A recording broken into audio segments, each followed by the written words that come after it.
I think it's time you leave, Mom. My daughter Olivia said those words while standing in the living room I had spent 22 years building with my late husband, Thomas. I mean it, Mother, leave! Her arms were crossed. Jason stood behind her like a silent bodyguard. Outside, rain hit the windows hard enough to make the whole house tremble. This house belongs to me now, Olivia continued coldly. Thomas left it to us. You can stay somewhere smaller, somewhere safer. I looked at my daughter and realized she had already erased me from her life long before this night. What Olivia didn't know was that the house never belonged to her. And Thomas made sure of that. If this story touches your heart, I'd love for you to stay with me through it. Please like and subscribe, and tell me in the comments, have you ever been hurt by someone you trusted with your whole heart? And where are you watching from tonight? What time is it there? I truly read every comment. People always think betrayal happens suddenly. Like a slammed door, a scream, a cruel sentence thrown across a room. But the truth is, betrayal usually begins quietly, slowly. So slowly that by the time you finally recognize it, your heart has already been bleeding for years. My name is Rebecca Crawford. I'm 67 years old, and for most of my life, I believed that if you loved hard enough, sacrificed enough, and forgave enough, family would eventually love you back the same way. I was wrong. I met my first husband, Ethan Crawford, when I was 23 years old, and working as a nurse's aide at a small hospital outside Cleveland, Ohio. Ethan was the kind of man who could make strangers laugh in grocery store lines. He drove an old pickup truck that rattled every time it started, and he smelled like sawdust because he worked construction. We didn't have much money, but we had joy. And when our daughter Olivia was born, I truly believed our little family was untouchable. Then Ethan died, just like that. One rainy November evening, a drunk driver crossed the center line and hit Ethan head-on less than 3 miles from our house. Olivia was only 7 years old. I still remember the way she looked at me during the funeral. Her tiny fingers wrapped around mine while people carried casseroles into our kitchen and whispered things like, "You're so strong, Rebecca." I wasn't strong. I was terrified. For years, I worked double shifts at Mercy General Hospital, sometimes triple shifts. I missed birthdays, school plays, parent-teacher nights. There were nights I came home so exhausted, I slept in my nursing scrubs on top of the bed because I didn't have enough energy to change clothes. But Olivia never complained. At least, not back then. She used to wait for me at the kitchen table doing homework while eating peanut butter crackers because she knew I'd be too tired to cook. "Don't worry, Mommy," she'd say. "I can help." And somehow hearing those words from a little girl made me cry harder than anything else. I gave her everything I had. Every extra dollar went toward Olivia's future. Dance lessons, summer camps, a used Honda when she turned 16, college tuition payments I could barely afford. I kept telling myself it was worth it because one day she would understand how deeply she had been loved. That's the thing about mothers. We keep investing in hope long after reality starts warning us to stop. I met Thomas Bennett when I was 52. By then, Olivia had already moved to Columbus and started working in marketing. She rarely came home except for holidays, but I told myself that was normal. Children grow up. They build lives. Thomas walked into the hospital one afternoon, wearing work boots covered in drywall dust, because he had sliced his hand open on a construction site. "You look like you're about to faint," I told him while cleaning the cut. "That's because blood makes me dramatic," he answered. I laughed harder than I had in years. Thomas was patient in ways Ethan had never been. Softer. More careful with people's feelings. He had lost his wife Marianne to breast cancer nearly a decade earlier and had spent most of his life alone afterward. He understood grief without needing it explained. That mattered more than I realized at the time. We married 3 years later in a small church outside Akron. Nothing fancy. Just close friends' flowers from a local grocery store, and Olivia standing beside me in a pale blue dress. I remember Thomas holding my hand during the reception and whispering, "You deserve peace now, Rebecca." No one had ever said that to me before. Not once. The house became our dream together. It wasn't enormous or luxurious. Just a warm, 2-story home with white shutters, a wide front porch, and a maple tree in the backyard that turned bright orange every October. Thomas loved that tree. "This house feels alive," he used to say. We renovated almost everything ourselves. Thomas rebuilt the kitchen cabinets with his own hands. I picked every curtain, every lamp, every paint color. We spent entire weekends planting flowers along the walkway, while old jazz music played through a tiny radio on the porch. For the first time since Ethan died, life stopped feeling like survival. It started feeling safe. Olivia visited less and less over the years. At first, she always had reasons: work deadlines, business trips, stress. Then she met Jason Bennett at a corporate fundraiser in Columbus. Jason always smiled too quickly, like a salesman trying to close a deal before you noticed something was wrong. Thomas noticed it immediately. "He watches people too carefully," he once told me after dinner. I laughed it off. "You're too suspicious." "No," Thomas said quietly. "I'm old enough to recognize hunger when I see it. At the time, I thought he meant ambition. Now I know he meant something else entirely. Still, I tried.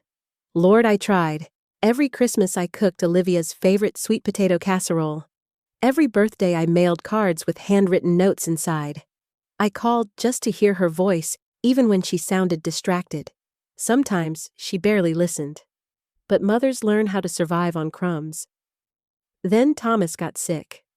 It started with shortness of breath and exhaustion. Within months, doctors discovered severe heart disease. Everything changed after that. Olivia suddenly started visiting constantly. At first, I was relieved. I thought maybe hardship was bringing our family closer together again. She brought soup, folded laundry, sat beside Thomas during doctor appointments. But slowly, the questions started changing. "Have you updated your will? What happens to the house if something happens to you? Did you ever put Mom's name on the property?" At first, the questions came casually, then constantly. Jason began showing up with financial advice none of us had asked for. "You two should simplify things," he said one evening while standing in our kitchen. "Big houses become burdens at your age." Thomas looked at him for a long moment before answering. "This house isn't a burden." Jason smiled, but his eyes stayed cold. I remember feeling uncomfortable that night. Not frightened, not suspicious, just unsettled. Like hearing a branch crack deep in the woods. You don't panic yet, but some part of you suddenly knows you are no longer alone. A few weeks later, after Olivia and Jason left, Thomas sat beside me on the porch while the evening rain tapped softly against the roof. He stared out at the dark yard for a long time before finally speaking. "Rebecca," he said quietly, "promise me something. What if anything ever happens to me? Don't sign anything, just to keep peace in the family." I laughed nervously. "Thomas, why would you even say that?" But he never answered. He just squeezed my hand tighter and kept staring into the rain. And for the first time in our marriage, I realized my husband was afraid. After Thomas got sick, the atmosphere inside our home changed in ways I couldn't explain at first. Not overnight, not dramatically, just little things. The kind of things you only notice later when you start replaying memories in your head, like evidence in a courtroom. Olivia began calling every morning. "How's Thomas feeling today? Did the doctor say anything new? Are his medications expensive?" At first, I thought it was love. I wanted to believe that. God help me. I wanted to believe my daughter had finally grown softer with age. Thomas, however, became quieter. He stopped talking freely whenever Olivia visited. He would smile politely, answer her questions, then suddenly claim he was tired and disappear upstairs for a nap. One afternoon, after Olivia left, I found him sitting alone in the garage, staring at an old toolbox without touching it. "You okay?" I asked. He nodded too quickly. "Just thinking." But Thomas had never been the kind of man who hid his thoughts from me. That frightened me more than his illness. The doctor appointments became more frequent after Christmas. Stress tests, heart scans, medication changes. I drove Thomas everywhere because he hated hospitals and because, truthfully, I needed to feel useful. Caring for him gave me purpose. It reminded me of my nursing years when helping people still felt simple. But Olivia started insisting on coming too. At first, she sat quietly during appointments, holding Thomas's coat or bringing coffee. Then gradually, she started asking questions before I could. What's the long-term outlook? What happens if surgery doesn't work? Does he have power of attorney documents prepared? I remember the cardiologist glancing awkwardly at me after one of those questions. Even he looked uncomfortable. On the drive home that day, Thomas stared silently out the passenger window while snow drifted across the highway. Finally, he said, "Your daughter asks more about paperwork than health." I tightened my hands around the steering wheel. "She's just trying to prepare." "No," he said quietly. "She's trying to calculate." The word hit me wrong. Calculate. Like we were discussing business instead of family. I didn't answer him after that.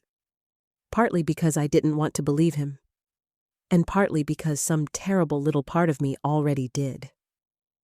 A month later, Olivia and Jason came for dinner, carrying expensive wine and smiling too brightly. Jason had always been polished, carefully polished. The kind of man who rolled his sleeves up halfway to look approachable while making sure everyone noticed the watch on his wrist. That night, he walked around the house, slowly studying things.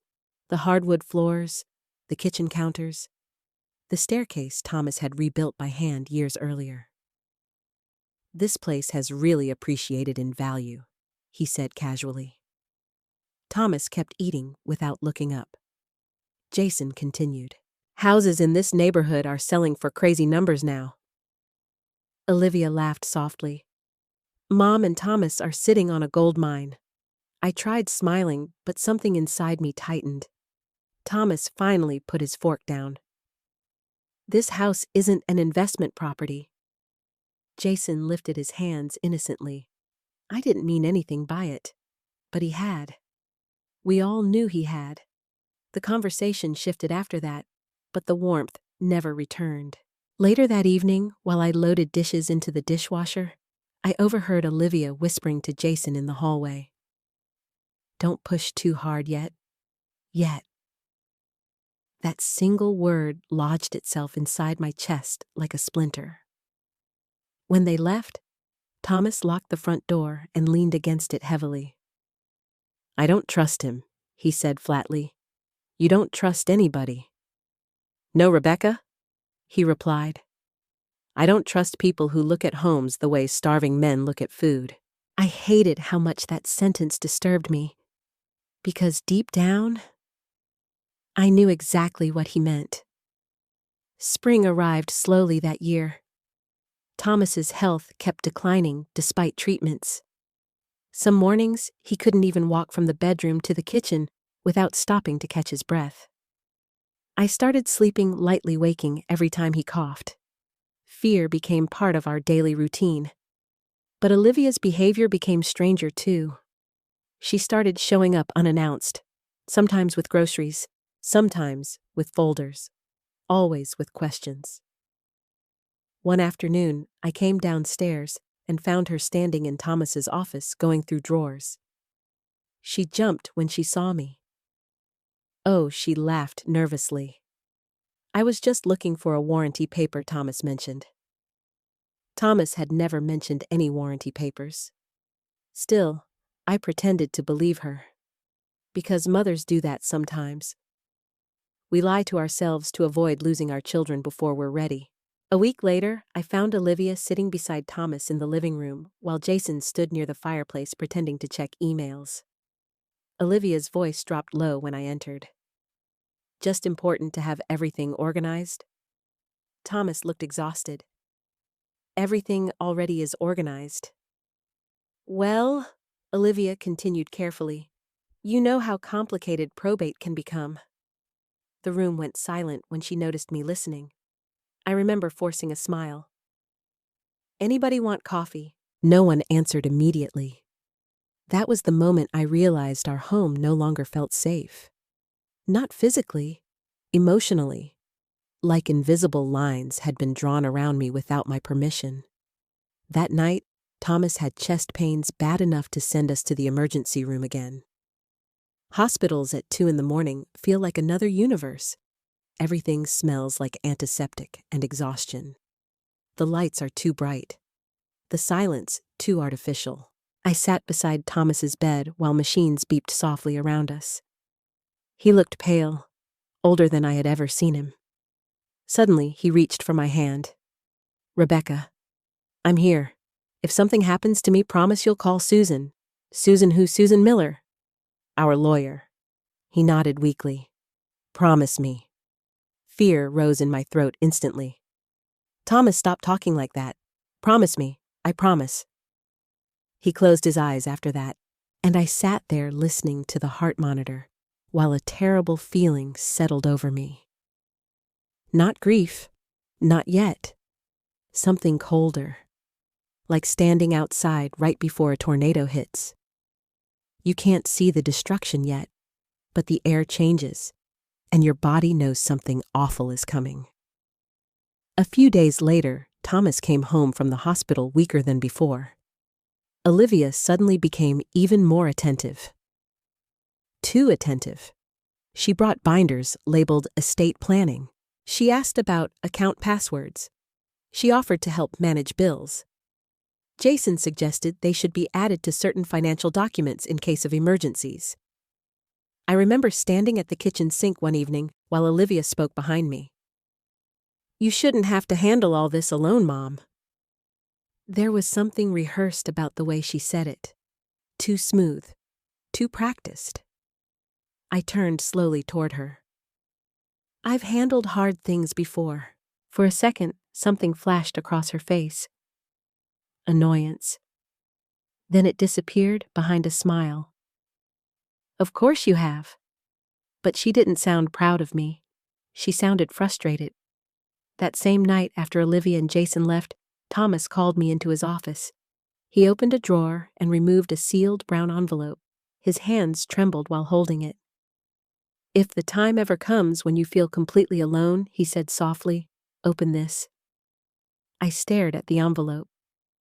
What is it? Protection. Fear rushed through me again. Thomas. He looked directly into my eyes. And in 30 years of nursing in all the grief and sickness and death I had witnessed, I had never seen a look more heartbreaking than the one on my husband's face right then. Because it wasn't fear for himself. It was fear for me. Thomas died on a Thursday morning in February. The sky outside our bedroom window was pale gray, and snow covered the backyard in a quiet layer of white that looked almost peaceful. I remember the exact sound the oxygen machine made when it stopped. Not loud, not dramatic, just silence. 1 second, it hummed softly beside the bed. The next second, the room felt empty in a way I cannot fully explain even now. I held Thomas's hand for nearly an hour after the paramedics left. Cold fingers, stillness, the unbearable realization that the only person who had truly protected me for the last 15 years was gone. People talk about grief like it arrives all at once. It doesn't. It comes in waves.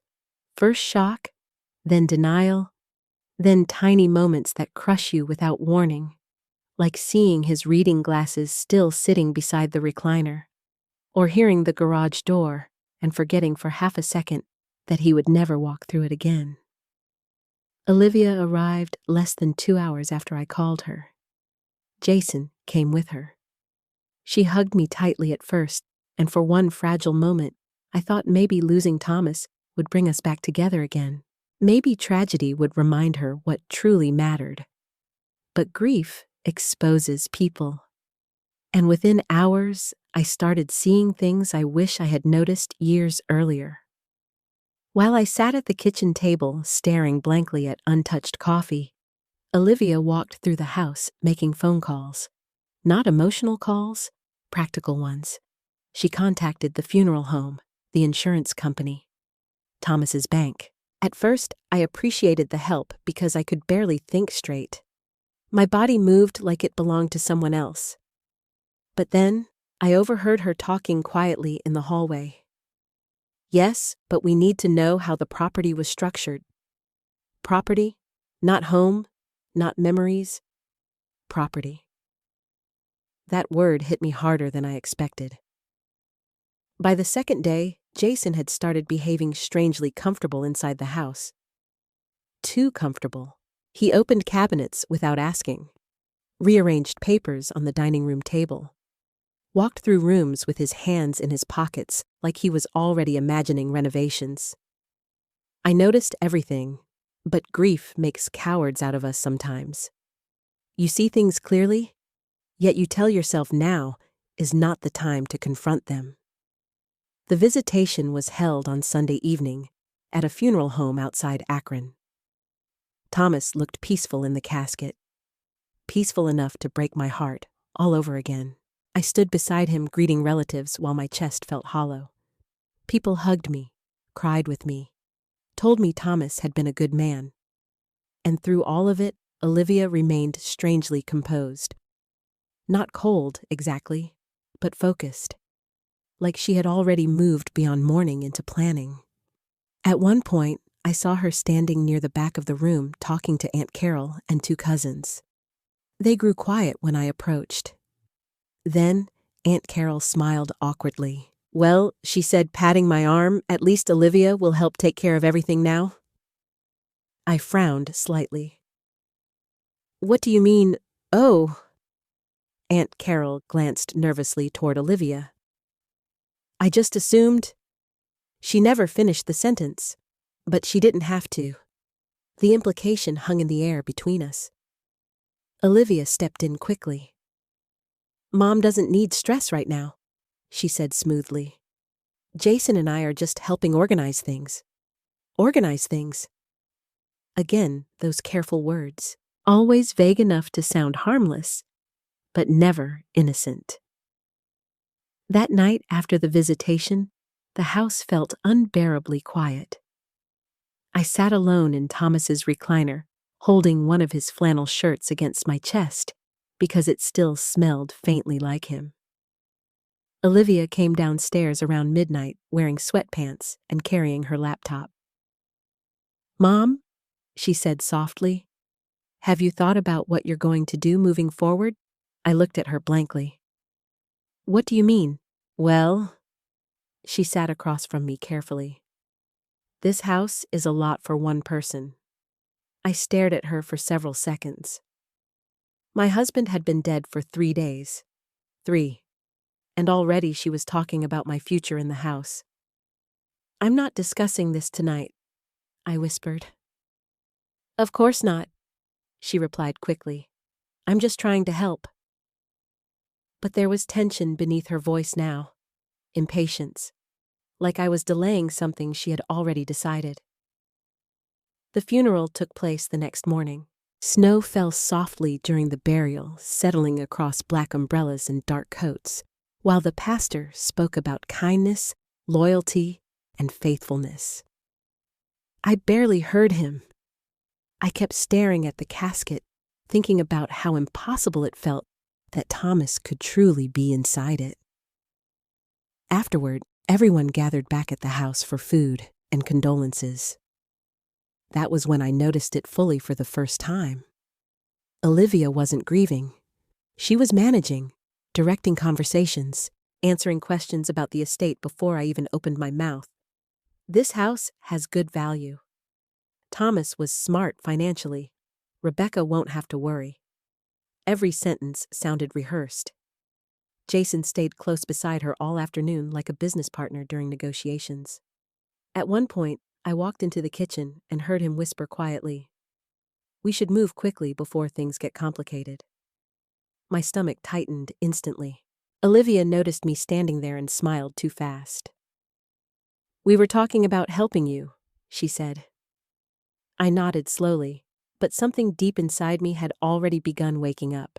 A terrible instinct, the kind mothers ignore because accepting it hurts too much.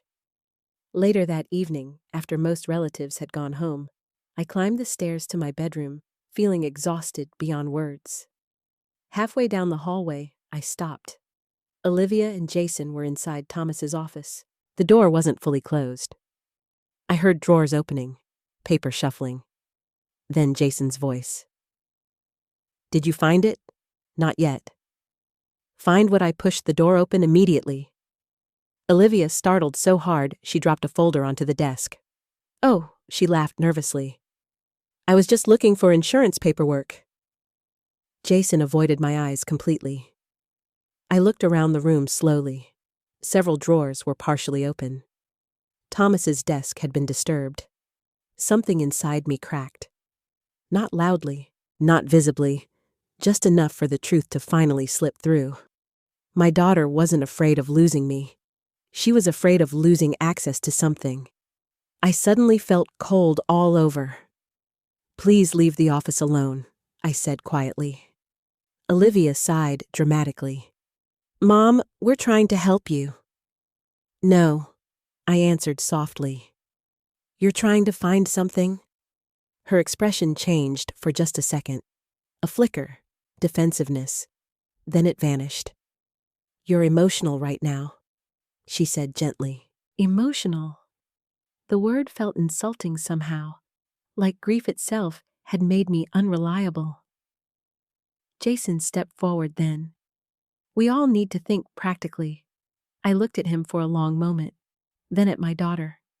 And for the first time in my life, I felt like a stranger inside my own family.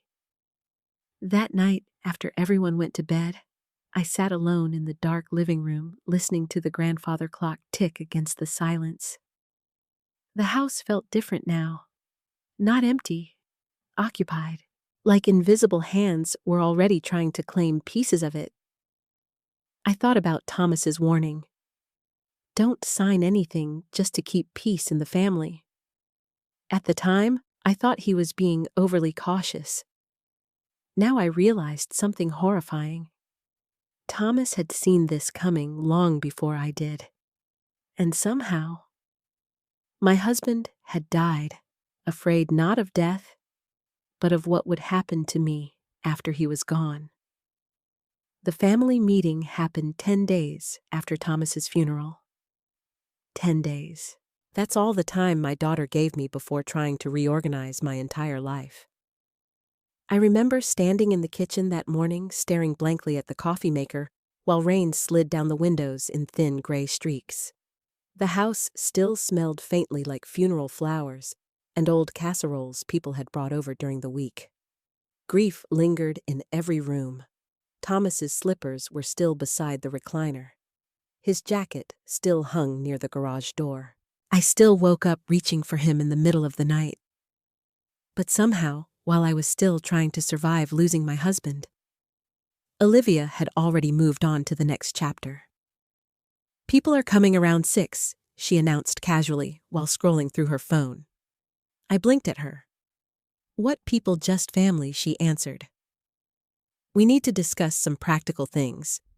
Practical things. I was beginning to hate that phrase. By 6 o'clock, Aunt Carol had arrived along with my cousin Denise and Olivia's younger brother-in-law, Eric. Jason had ordered takeout from an expensive Italian restaurant like this was some kind of corporate meeting instead of a grieving widow's home. No one asked whether I wanted company. No one asked whether I was emotionally ready. The dining room table Thomas built by hand 15 years earlier suddenly felt like a negotiation table. I sat quietly at one end while everyone settled in. Olivia cleared her throat. So she began carefully. Jason and I have been thinking about what's best moving forward. My stomach tightened immediately. Jason leaned forward with his elbows on the table.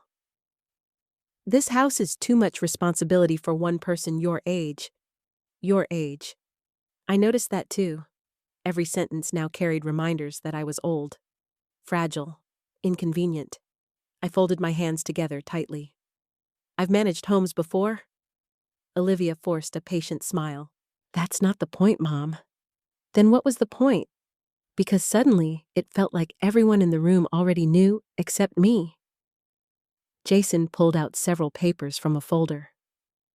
We've looked at some excellent senior apartment communities near Columbus. Apartment communities. He said it like he was offering me a vacation package. You'd have less stress, Olivia added quickly. No maintenance. No stairs. People your own age. Something inside me flinched. Not because I feared aging, but because my daughter spoke as though my life had already ended. As though the home Thomas and I built together was simply an asset waiting to be redistributed. I'm not leaving my house, I said quietly. Silence settled over the table immediately. Aunt Carol shifted awkwardly in her chair. Olivia exchanged a quick glance with Jason. Then Jason smiled again, that polished, artificial smile I had grown to distrust. No one's forcing anything, he said smoothly. We're just talking about what makes sense financially. There it was again. Financially. Always money. Always value. Never memories. Never love. Olivia leaned forward. Mom, you have to think long-term. I am thinking long-term. No, she snapped, suddenly, impatience slipping through her voice. You're thinking emotionally. The room went quiet. I stared at my daughter.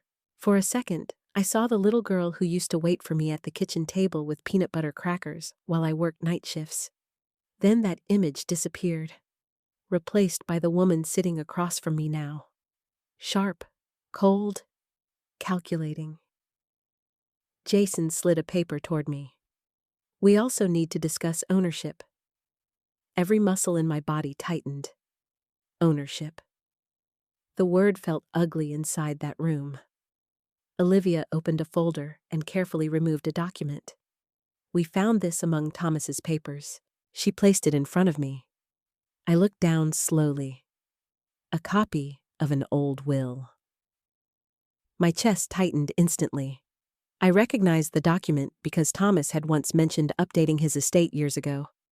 But I had never read the old version. Olivia tapped the page lightly. This clearly states the house passes to family. To family? I repeated carefully. Well, Olivia said, crossing her arms, Thomas considered me his daughter.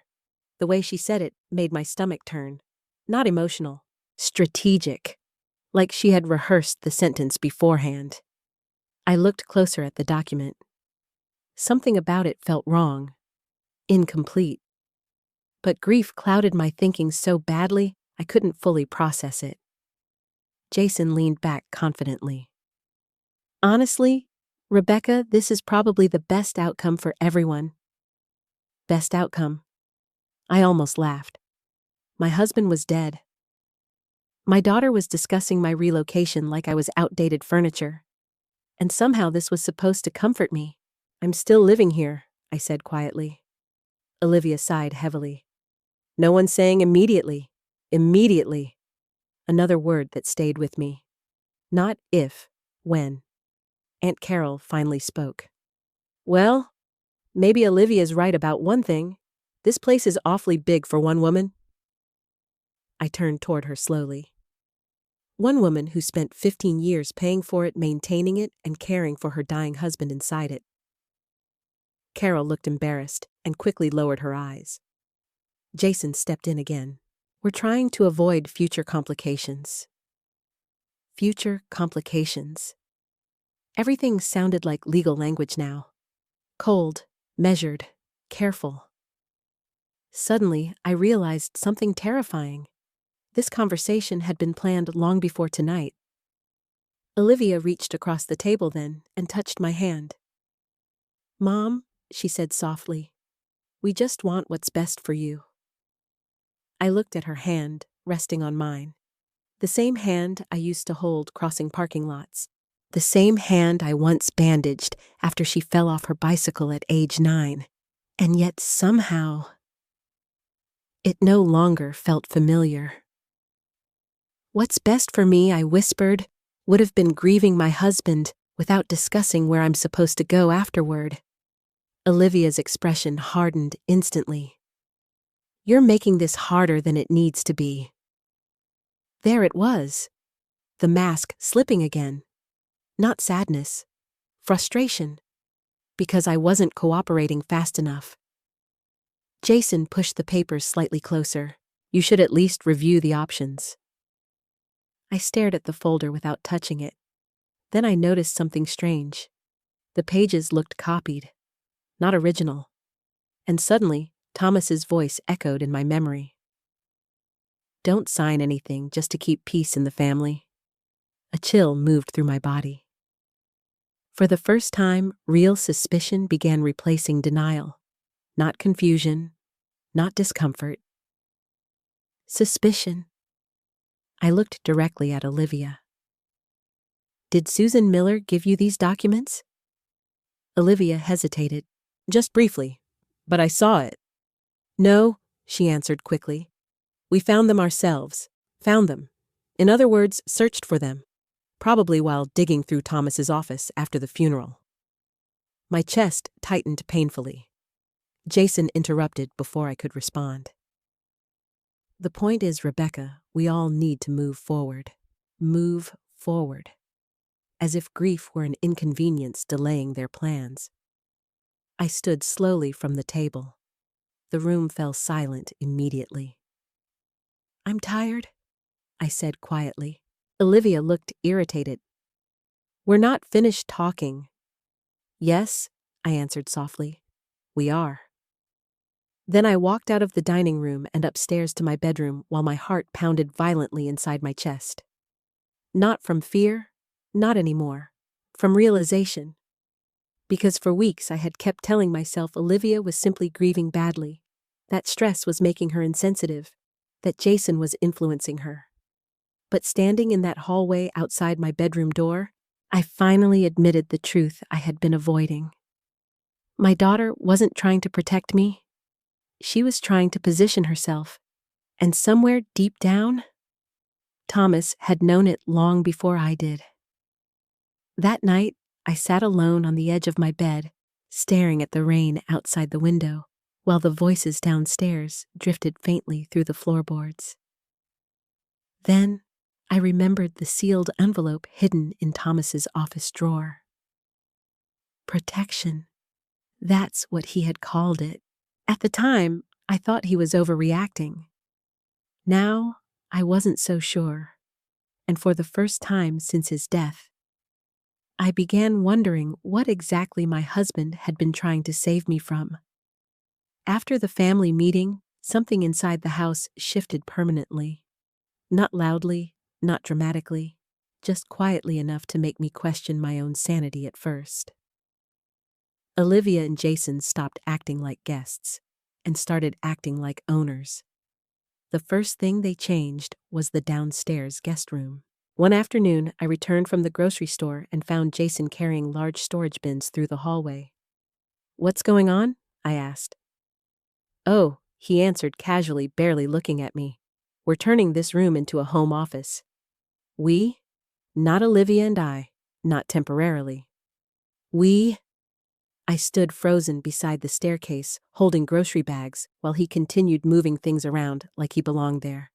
A strange humiliation settled over me, because technically, no one had thrown me out yet. But somehow, I already felt displaced. That evening, I discovered several framed photographs missing from the living room shelves. One of them was my favorite picture of Thomas and me, standing beneath the maple tree in the backyard during autumn. I searched the downstairs rooms before finally finding the frames stacked carelessly inside a hallway closet. When Olivia came downstairs later, I held up the photo. "Why was this put away?" She glanced at it briefly. "Oh." Jason thought the room looked cleaner without so many personal pictures. Cleaner. I stared at her in disbelief. "Those are our family photos. We're not getting rid of them," she replied impatiently. "We're just updating the space a little." Updating the space? Like Thomas's memory had become outdated decor. I carefully placed the photograph back onto the mantel after she walked away. But the damage had already been done. Because suddenly, every object inside the house felt vulnerable. Every memory felt temporary. A few days later, I came downstairs one morning and found a locksmith standing near the front door. I stopped immediately.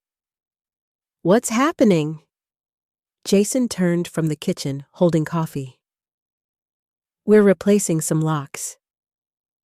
My stomach tightened. "Why for security?" he answered smoothly. Security from who I wanted to ask the question. But I already knew the answer. Me.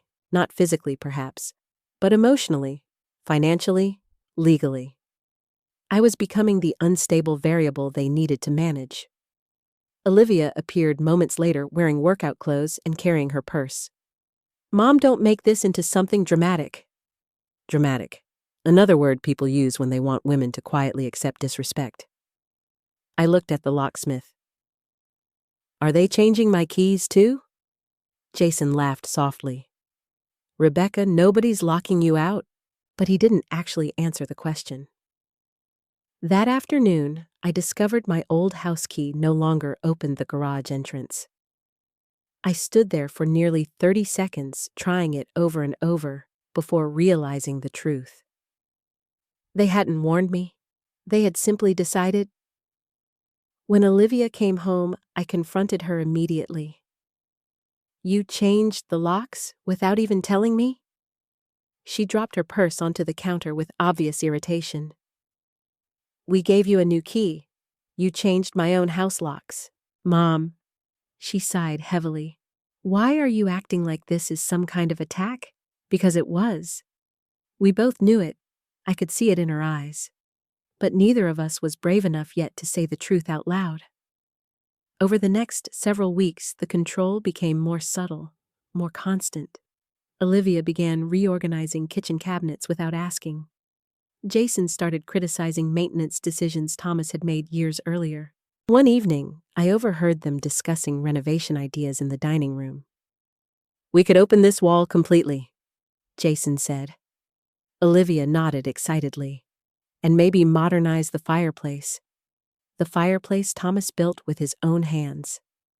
I stood silently in the hallway listening, while grief twisted violently inside my chest. They were redesigning my life while I was still living inside it. The worst part wasn't even the disrespect. It was the loneliness, because every time I tried explaining my discomfort, Olivia made me feel irrational. "You're overthinking. You're emotional. You're grieving." As though grief automatically erased my ability to recognize betrayal. Diane Walker came to visit one afternoon carrying homemade soup and fresh bread. The moment she walked inside, I saw her expression change.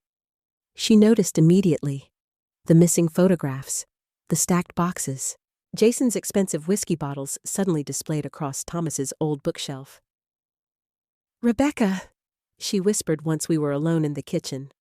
"What's happening here?" I tried smiling. "Oh, you know. Olivia's helping organize things." Diane looked at me for a long moment. Then she lowered her voice. "No, honey. This looks like they're moving in." Her words hit me so hard I nearly lost my balance. Because once another person said it aloud, I could no longer pretend I hadn't seen it too. That night, I walked through the house after everyone went to bed. The silence felt heavy, unfamiliar. I stopped inside Thomas's office and stared at the desk drawer where the sealed envelope still remained untouched. Part of me feared opening it, because as long as it stayed sealed, I could still pretend Thomas had exaggerated his concerns. But another part of me, the part growing stronger every day, knew my husband had seen everything clearly. I finally opened the drawer slowly. The envelope sat exactly where he left it. Protection. His handwriting looked shakier than usual across the front. My chest tightened instantly. I reached for it, then stopped. I wasn't ready. Not yet. Because deep down I suspected whatever waited inside would destroy the last fragile illusion I still carried about my daughter. So instead, I closed the drawer again. Cowardly, perhaps. But grief already felt unbearable enough. A few mornings later, I came downstairs and found movers carrying furniture into the house. Actual movers. I stared in shock. "What is this?" Olivia looked surprised by my reaction. "Oh, Jason and I decided to bring over some things from Columbus. Some things the movers carried in lamps, chairs, boxes, artwork, even a new television." "You're moving in?" I whispered. Jason answered before Olivia could. "Temporarily." Temporarily. That word meant nothing anymore. I looked at Olivia, desperately waiting for her to reassure me, to tell me this wasn't permanent. Instead, she crossed her arms. "It just makes sense right now." Makes sense. Always logic. Always practicality. Never compassion. I felt suddenly exhausted in a way sleep could never fix. That afternoon, I climbed upstairs and found my bedroom door partially open. Inside, Olivia stood near my dresser, looking through papers. My heart dropped instantly. "What are you doing?" She jumped slightly. "I was looking for utility statements." In my bedroom, her face hardened immediately. "Mom, why are you acting so suspicious lately?" Suspicious? The irony nearly made me laugh. I stared at my daughter for several long seconds before quietly saying, "Because nothing in this house feels like mine anymore." Something flickered across her face then. Not guilt, annoyance, like my feelings had become an obstacle. That realization hurt more than anything else. Not anger, not greed, indifference. My daughter no longer saw my pain as something important enough to stop for. That evening, while standing alone at the kitchen sink, I noticed the reflection of the backyard maple tree through the dark window. Thomas loved that tree. Every autumn he photographed it like it was family. Suddenly, I remembered something he once told me while we sat on the porch drinking coffee. People show you who they are long before you're ready to believe them. At the time, I thought he was talking about business partners. Now I understood. And for the first time since his death, I realized I wasn't just losing my husband. I was slowly losing my daughter, too. The night my daughter finally threw me out of my own home began with candles. That's the part I remember most clearly. Small white candles flickering across the dining room table, while Olivia smiled at guests like she was hosting a celebration instead of dismantling her mother's life piece by piece. It was a Friday evening in early March, cold and windy outside. Rain pressed against the windows, while music drifted softly through the house from a speaker Jason had installed in the living room the week before. Nothing inside the house felt like Thomas anymore. Even the air smelled different now. Expensive cologne, wine, strangers. I stood upstairs in my bedroom staring at my reflection in the mirror, trying to gather enough emotional strength to go downstairs. Olivia had invited several people over for dinner. Aunt Carol, Jason's business friend Michael and his wife, a realtor named Sandra. A realtor. That alone should have told me everything. But grief makes you slow. Your mind keeps searching for innocent explanations long after innocence has disappeared. I walked downstairs carefully and immediately felt like an outsider inside my own home. Everyone was already seated around the dining table laughing softly while Jason poured wine. "Oh, good," Olivia said brightly when she saw me. "You're finally coming down. Finally." Like I was inconveniencing the evening by existing. Sandra, the realtor, stood and shook my hand politely. "It's such a beautiful property," she said warmly. Property. Again. Always property. Never home. I sat quietly at the far end of the table, while conversation flowed around me like I wasn't really part of it. Jason discussed market values. Sandra mentioned renovation trends. Olivia laughed while describing future possibilities. At one point, I caught Sandra glancing around the dining room, thoughtfully studying walls and windows, the way people inspect houses during walkthroughs. My stomach tightened painfully. They weren't imagining a future with me here. They were imagining one without me. Dinner felt endless. I barely touched my food while everyone else drank wine and discussed real estate like this was some exciting new chapter. Finally, Sandra smiled at Olivia. "You really could do something amazing with this place." Olivia nodded proudly. That's exactly what Jason and I were thinking. Something inside me snapped quietly. Not rage, not yet, just clarity. For weeks I had kept pretending things might improve, that maybe grief and stress were distorting everyone's behavior. But sitting there listening to strangers discuss my home like an investment opportunity, I finally saw the truth clearly. This had been planned for a long time.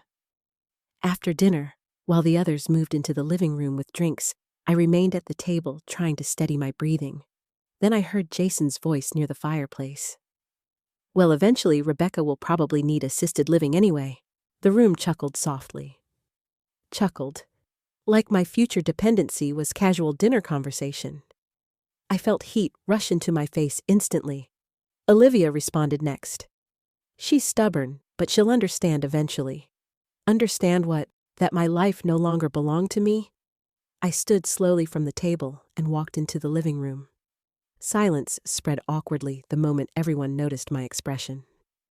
I looked directly at Olivia. "You've been discussing moving me out." Olivia sighed immediately, already irritated. "Mom, not now." "No," I answered quietly. "Right now." Jason set down his glass. "We're talking about practical planning." That phrase again. Always practical. Never human. I looked around the room, at strangers sitting beside my fireplace, at my daughter standing beneath the wedding photograph of Thomas and me, at the house I had cleaned, decorated, protected, and loved for 15 years. And suddenly, I felt something terrifying. Not weakness, not grief, humiliation. Olivia crossed her arms. "You're making everyone uncomfortable." I stared at her in disbelief. Everyone uncomfortable. My husband was dead. I was being erased from my own home, and somehow I was the problem. Sandra stood awkwardly. "Maybe I should—" No, Olivia interrupted. "It's fine." Then she turned back toward me with that same cold patience she had been using for weeks. "Mom, you can't stay here forever." The room went completely silent. I felt my heartbeat pounding violently inside my chest. "What did you just say?" Olivia exhaled sharply. "This house is too much for you now. It's my home." "It's not just your home," Jason cut in suddenly. There it was. Finally. No more pretending. No more careful wording. I looked directly at him. "What exactly are you saying?" Jason glanced toward Olivia briefly before answering. "We all know Thomas intended this house to stay in the family. Stay in the family." As though I somehow wasn't family anymore. Olivia stepped closer then. You've had your time here, Mom. Those words hit harder than a slap. You've had your time here. Like my life inside that house had expired. Like I was some temporary guest who had overstayed her welcome. I stared at my daughter and saw absolutely nothing familiar in her face anymore. No softness, no compassion, just impatience. And underneath it, entitlement. A terrible shaking started deep inside my chest. Not fear, heartbreak. Because no matter how cruel Olivia had become these past weeks, some part of me still believed there was a line she would never cross. I was wrong. Jason spoke again. We think it's best if you start looking for somewhere smaller by the end of the month. The end of the month. They had already created a timeline for removing me. Without even asking.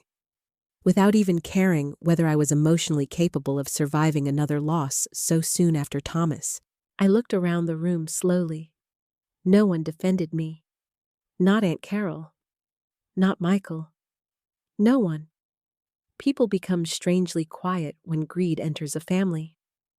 They stop seeing cruelty clearly because confronting it feels inconvenient.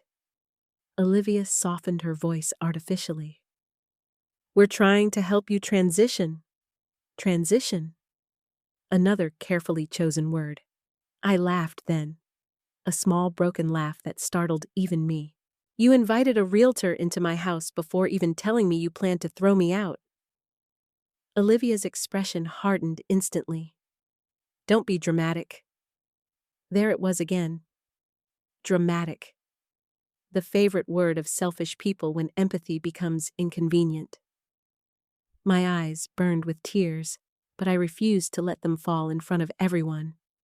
Instead, I looked directly at my daughter and quietly asked, "Were you waiting for Thomas to die?" The room froze. Olivia's face changed immediately. How could you even say that? Because you started planning before he was even buried. Mom. No, I interrupted softly. I see it now. Jason stepped forward protectively beside her. You're emotional. I'm awake. That shut the room into silence again. For several long seconds, nobody spoke. Then Olivia crossed her arms tightly and delivered the sentence that changed everything forever. If you're going to make this difficult, she said coldly, maybe it would be better if you left sooner. I stopped breathing for a moment. Even Jason looked surprised she had said it out loud. But once spoken, the truth could no longer hide behind polite language. She wanted me gone. Immediately. Not eventually. Not carefully. Gone. I looked at my daughter for what felt like an eternity. Then I nodded slowly. Not because I agreed. Because suddenly I understood something important. The woman standing in front of me was no longer acting out of grief, confusion, or stress. She believed this house already belonged to her, and nothing, not even her mother's pain, mattered more than claiming it. Without another word, I turned and walked upstairs. My hands shook violently while I pulled a suitcase from the closet. Downstairs, I could still hear muffled voices, awkward tension, whispering. But no footsteps followed me. No apology came. No one tried to stop me. That hurt most of all. I packed only essentials. Clothes, medication, a framed photograph of Thomas. Then finally, I opened Thomas's office drawer and took the sealed envelope. Protection. Rain hammered against the roof as I carried my suitcase downstairs. Olivia stood near the entryway watching me silently. For one brief second, I thought maybe she would break. Maybe guilt would finally reach her. Instead, she simply said, "You can stay with Diane for a while." Not, "Please don't go." Not, "Let's talk tomorrow." Just logistics, like I was already someone else's responsibility. I walked past her without speaking. Jason opened the front door. Cold wind rushed inside instantly. And as I stepped out into the rain, carrying what remained of my dignity, I realized something devastating. My daughter hadn't just abandoned me. She had been waiting for permission to replace me. Diane Walker lived 20 minutes away in a small brick townhouse near Canton. She opened the door before I even reached the porch. The moment she saw my suitcase, her face crumpled. "Oh, Rebecca." That was all she said before wrapping her arms around me. And somehow that simple kindness nearly destroyed me. Because when you've spent weeks being treated like a burden, even basic compassion feels overwhelming. I tried not to cry as Diane led me inside, but grief doesn't obey dignity forever. The moment I sat down on her couch, I broke. Not graceful tears, not quiet sadness. The kind of crying that comes from somewhere ancient inside you, deep, animal, humiliating. Diane sat beside me, rubbing my back while I struggled to breathe through the pain. "She threw me out," I whispered finally. Diane closed her eyes. "Oh, honey." She looked at me like I was in the way. I could barely force the words out. And Jason just stood there, watching. Diane didn't interrupt, didn't offer fake positivity.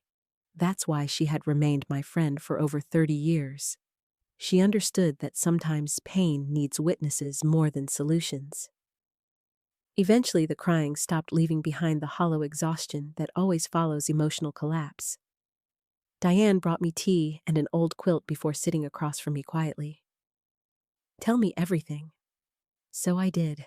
The family meeting, the locks, the missing photographs, the realtor, the dinner, the sentence. Olivia spoke so coldly I could still hear it echoing in my head. "You've had your time here." By the time I finished talking, Diane looked furious. "Rebecca," she said carefully, "this isn't normal grief behavior." I stared down into my tea silently. She's my daughter, and she's behaving like a creditor. That sentence hit me hard because it sounded brutally accurate. Diane leaned forward. "What's in the envelope Thomas left you?" My chest tightened immediately. The envelope. In all the chaos of leaving the house, I had almost forgotten it still sat inside my suitcase. Protection. That's what Thomas had called it. I looked toward the suitcase resting beside the couch. Suddenly, fear crawled through my stomach. Because opening that envelope meant accepting something I had avoided for months. Thomas knew. He knew exactly what Olivia and Jason were becoming. And if that was true, then maybe my marriage had spent its final year shadowed by fears I never noticed. Diane must have seen the panic on my face. "You don't have to open it tonight." "Yes," I whispered after a long silence. "I do, because deep down I already understood something. Whatever answers existed, they were inside that envelope." I carried the suitcase onto Diane's dining table with trembling hands. For several seconds, I simply stared at the seal. Thomas's handwriting looked shakier than usual across the front for Rebecca. "Only when you truly need protection." Tears burned my eyes instantly. Even after death, he had been trying to take care of me. Slowly, I opened the envelope. Inside were several documents neatly organized. A handwritten letter, property records, legal papers, and a business card. Susan Miller, attorney at law. My pulse quickened immediately. I unfolded Thomas's letter first. The paper trembled in my hands while I began reading. "My dearest Rebecca, if you are reading this, it means I am gone. And I fear Olivia and Jason have already begun showing you who they truly are." I stopped breathing for a moment. Diane looked at me carefully from across the table. "What does it say?" I swallowed hard and continued reading. "I prayed I was wrong about them for a long time, especially Olivia. I know how deeply you love your daughter, and I never wanted to come between that bond. But love can blind good people to dangerous truths. Tears slid silently down my face.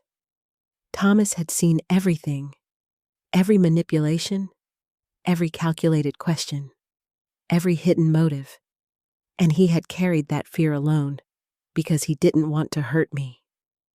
The letter continued. This house does not belong to Olivia. It never will unless you decide otherwise. My hands froze. Diane leaned forward instantly. What I looked up slowly. She doesn't own the house. For the first time in weeks, real confusion replaced grief. I quickly reached for the property documents. My nursing background had taught me how to stay calm during emergencies, but my hands still shook while sorting through the paperwork. Then I saw it. The words, Bennett Family Living Trust. I frowned. Trust Thomas had placed the house into a living trust years earlier, and according to the documents, after his death, I became the sole controlling trustee. Not Olivia, not Jason, me. I stared at the papers in stunned silence. No, I whispered. Diane moved beside me. What does it mean? It means... I looked up slowly. Olivia has no legal ownership. The room fell completely silent. I felt dizzy, not relieved, not yet, because the realization brought another emotion first. Heartbreak. My daughter had thrown me out over a house she didn't even own. Thomas's letter continued beneath the legal papers. I updated my estate plans after repeated conversations with Olivia made me concerned. She became too interested in timelines, property values, and inheritance. Jason worried me even more. I could see they viewed this home as an asset waiting to transfer ownership. Each sentence felt like another knife turning deeper inside my chest. Because Thomas hadn't been paranoid.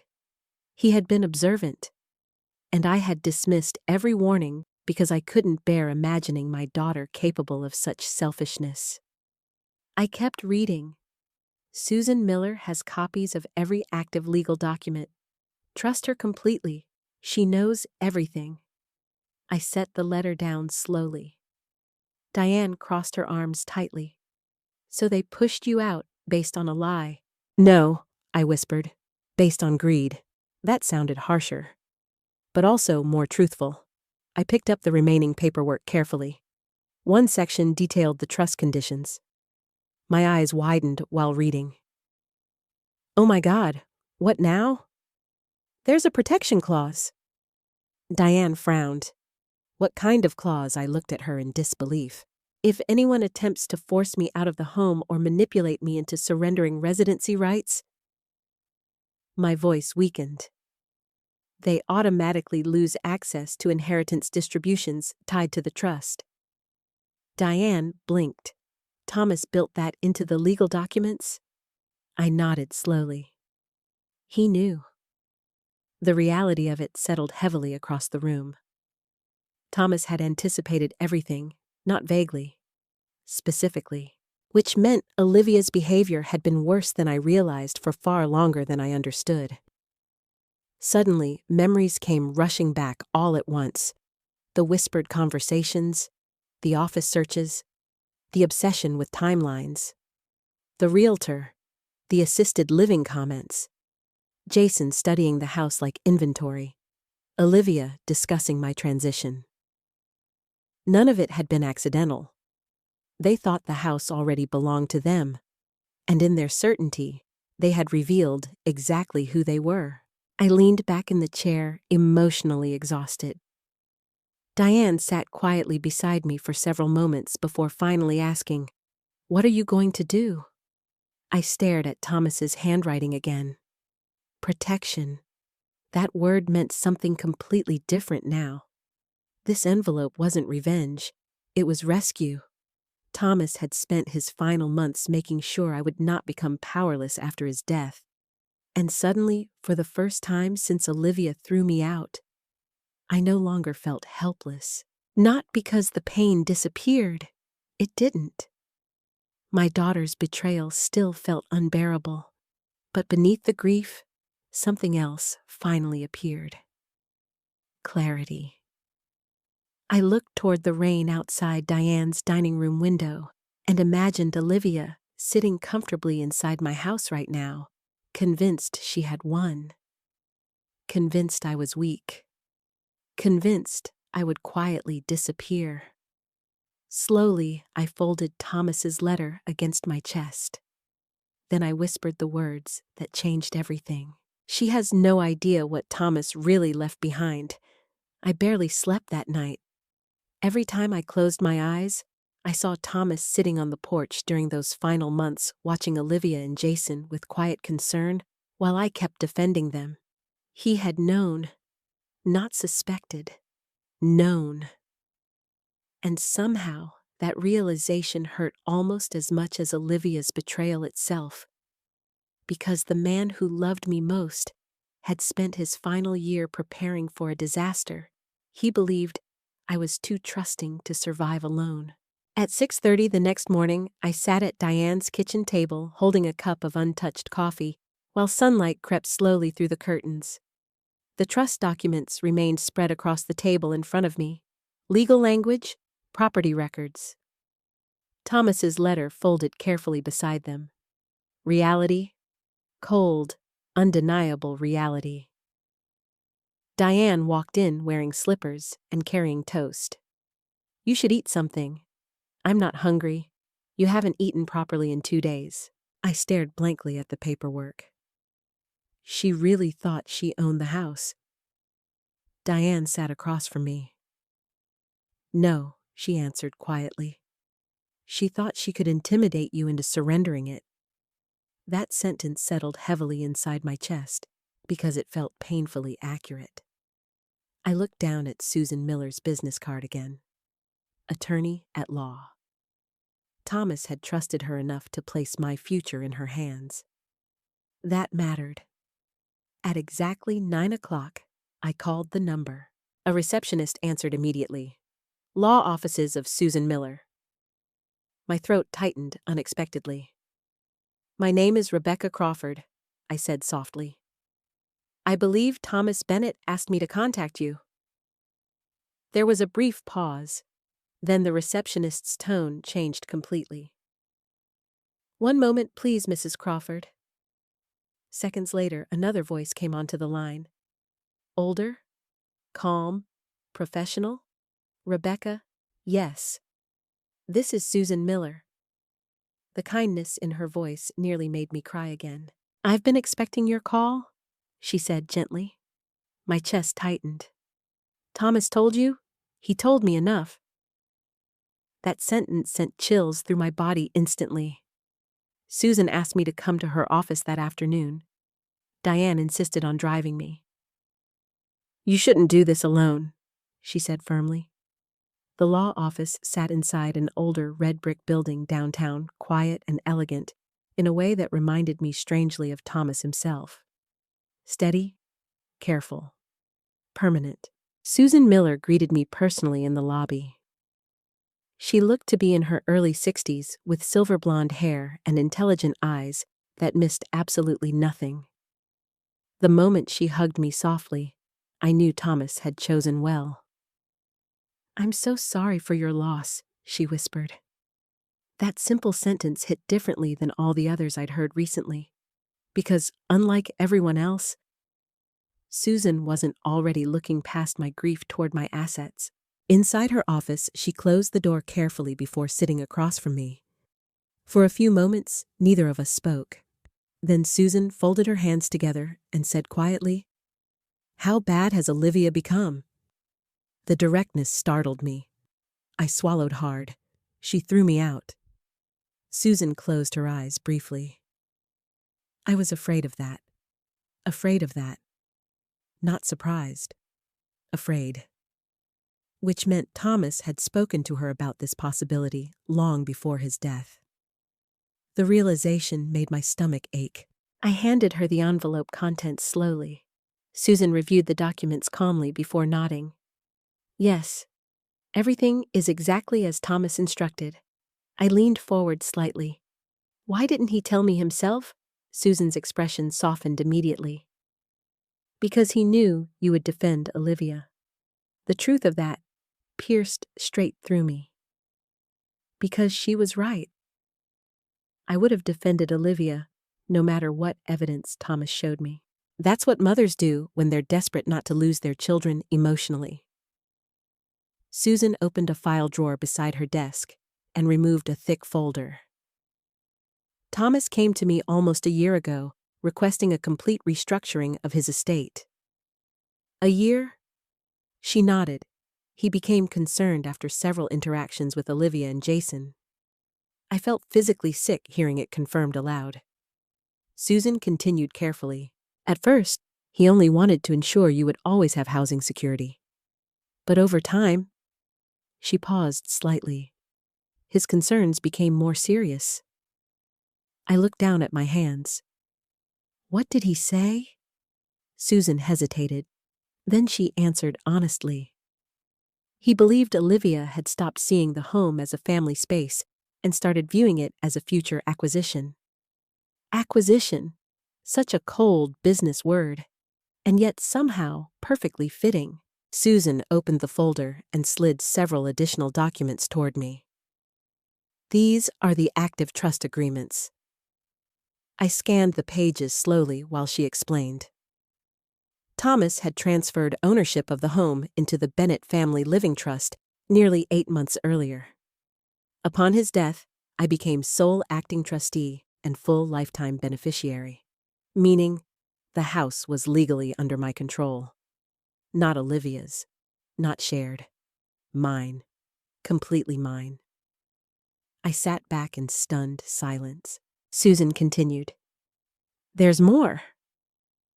More I wasn't sure my heart could survive much more truth. She adjusted her glasses carefully. Thomas also established conditional inheritance clauses.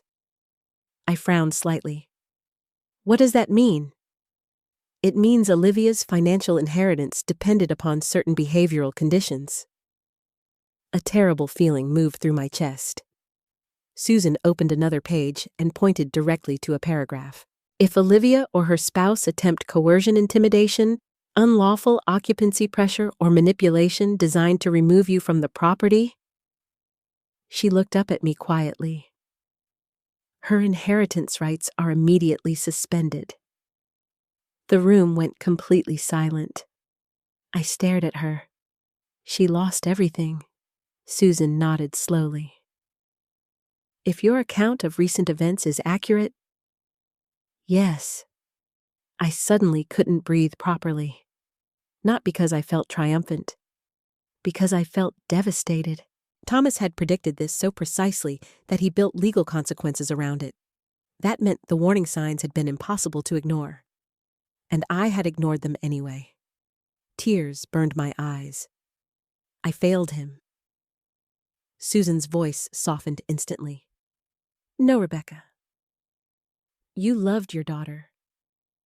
I looked away, but he saw the truth, and I didn't. Susan leaned forward carefully. Thomas loved you enough to protect you from something he knew you emotionally couldn't face alone. That sentence broke something open inside me, because for weeks I had interpreted the trust as suspicion.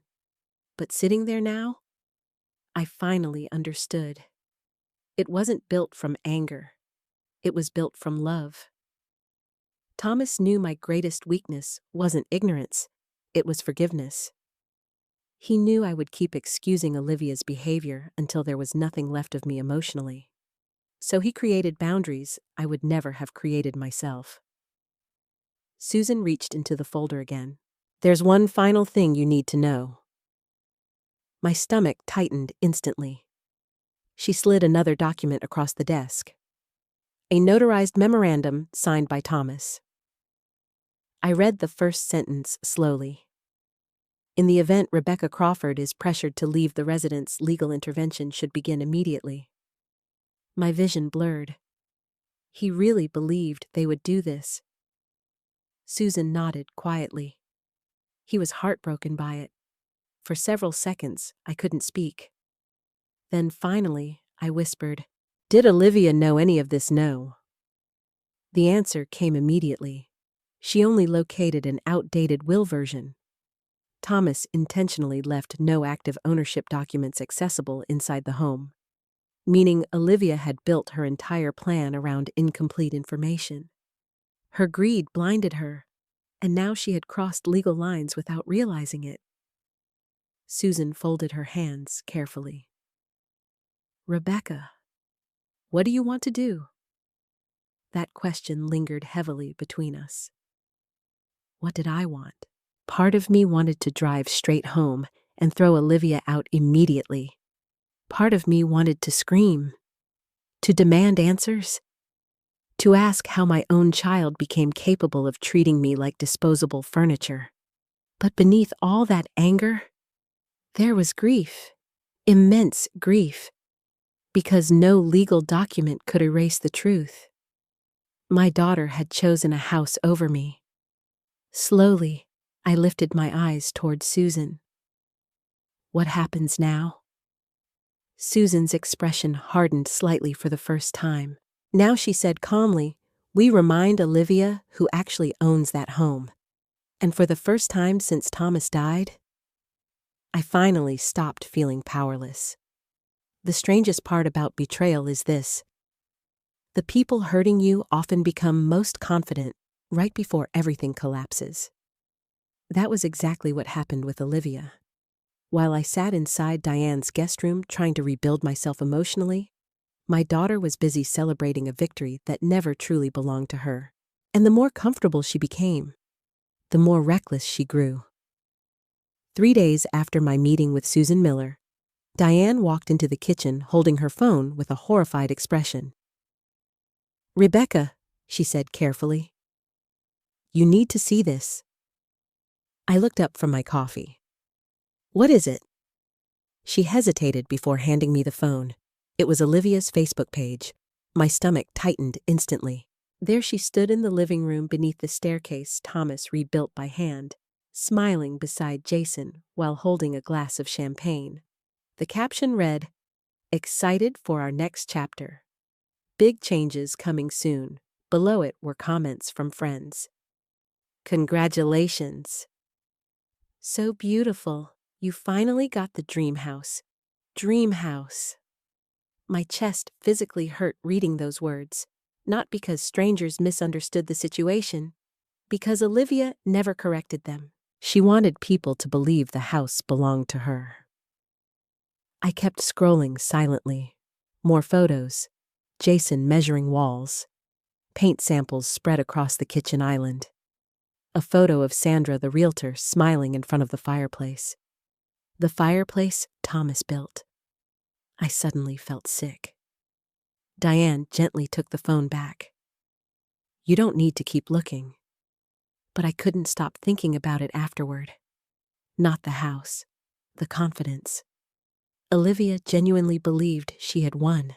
And somehow, that realization hurt almost more than the cruelty itself, because it meant she never once considered the possibility that throwing her grieving mother out could backfire morally or legally. Susan called later that afternoon. "I need you to prepare yourself emotionally," she said carefully. "For what Olivia and Jason have contacted a realtor officially." I closed my eyes slowly. "They're trying to sell the house or refinance against it. We're still determining which." A cold wave moved through my body. Not fear, disbelief. The speed of it all felt monstrous. Thomas had been dead barely over a month, and already they were discussing sales renovations equity. Like his life had simply been paperwork standing between them and profit. Susan continued. "The realtor discovered ownership complications during preliminary checks. That made me look up instantly. What complications she discovered Olivia's name appears nowhere on the title. For the first time in days, a small spark of calm entered my chest. Reality was finally beginning to interrupt Olivia's fantasy. What did Olivia say? Susan gave a humorless little laugh. She claimed there must be filing delays. Of course she did. Because people addicted to entitlement rarely question themselves first. they question reality. That evening, I sat alone on Diane's back porch, wrapped in a blanket, while spring rain drifted softly through the dark. I thought about Olivia as a little girl. Her first bicycle, her kindergarten graduation, the way she used to crawl into my bed during thunderstorms. How does someone travel from that innocence to this? I kept searching for a single moment where everything changed. But maybe that's not how it works. Maybe selfishness grows quietly over years when nobody challenges it. Maybe love without boundaries slowly teaches people they can take without consequence. The next morning, my phone rang unexpectedly. Olivia. My chest tightened immediately. For several seconds, I simply stared at the screen. Then I answered. Hello? Her voice sounded irritated before I even spoke again. Mom? Why didn't you tell me the title paperwork wasn't finalized? I almost laughed. Not because it was funny. Because even now she still believed administrative errors made more sense than the truth. What paperwork? The house records, she snapped. Sandra found problems. Problems. Such a small word for such a massive misunderstanding. I stayed quiet. Olivia exhaled sharply. Jason thinks Thomas probably forgot to update something before he passed. Forgot. No, Olivia. He remembered perfectly.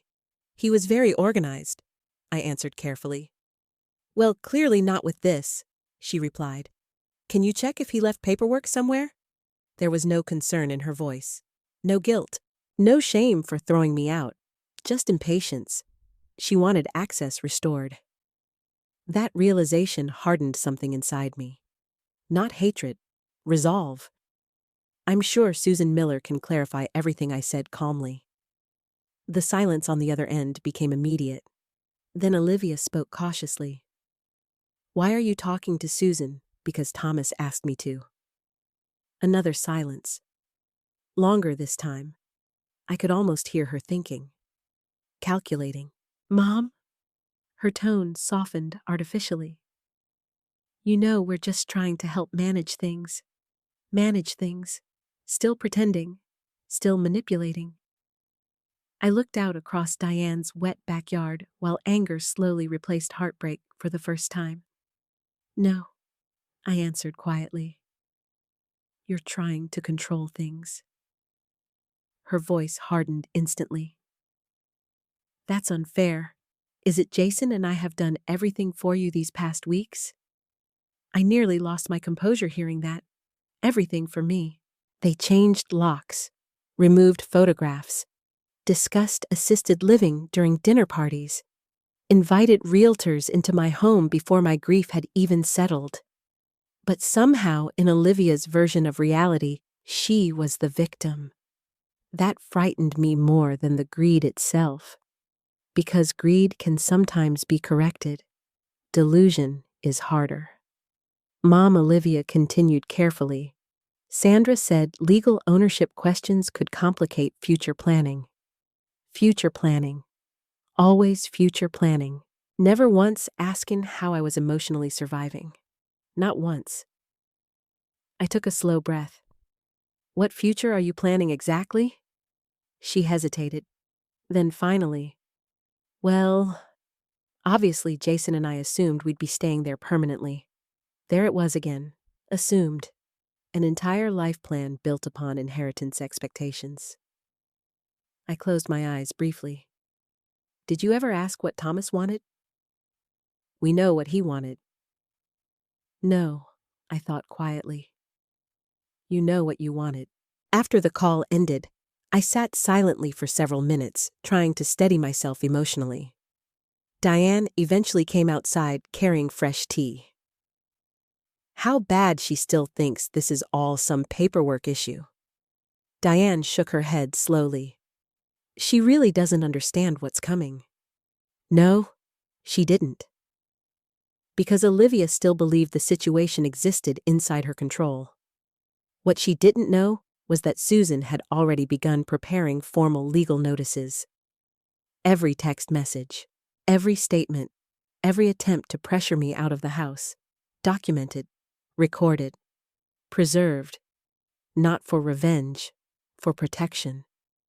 That afternoon, Susan forwarded copies of public real estate inquiries Jason had submitted online.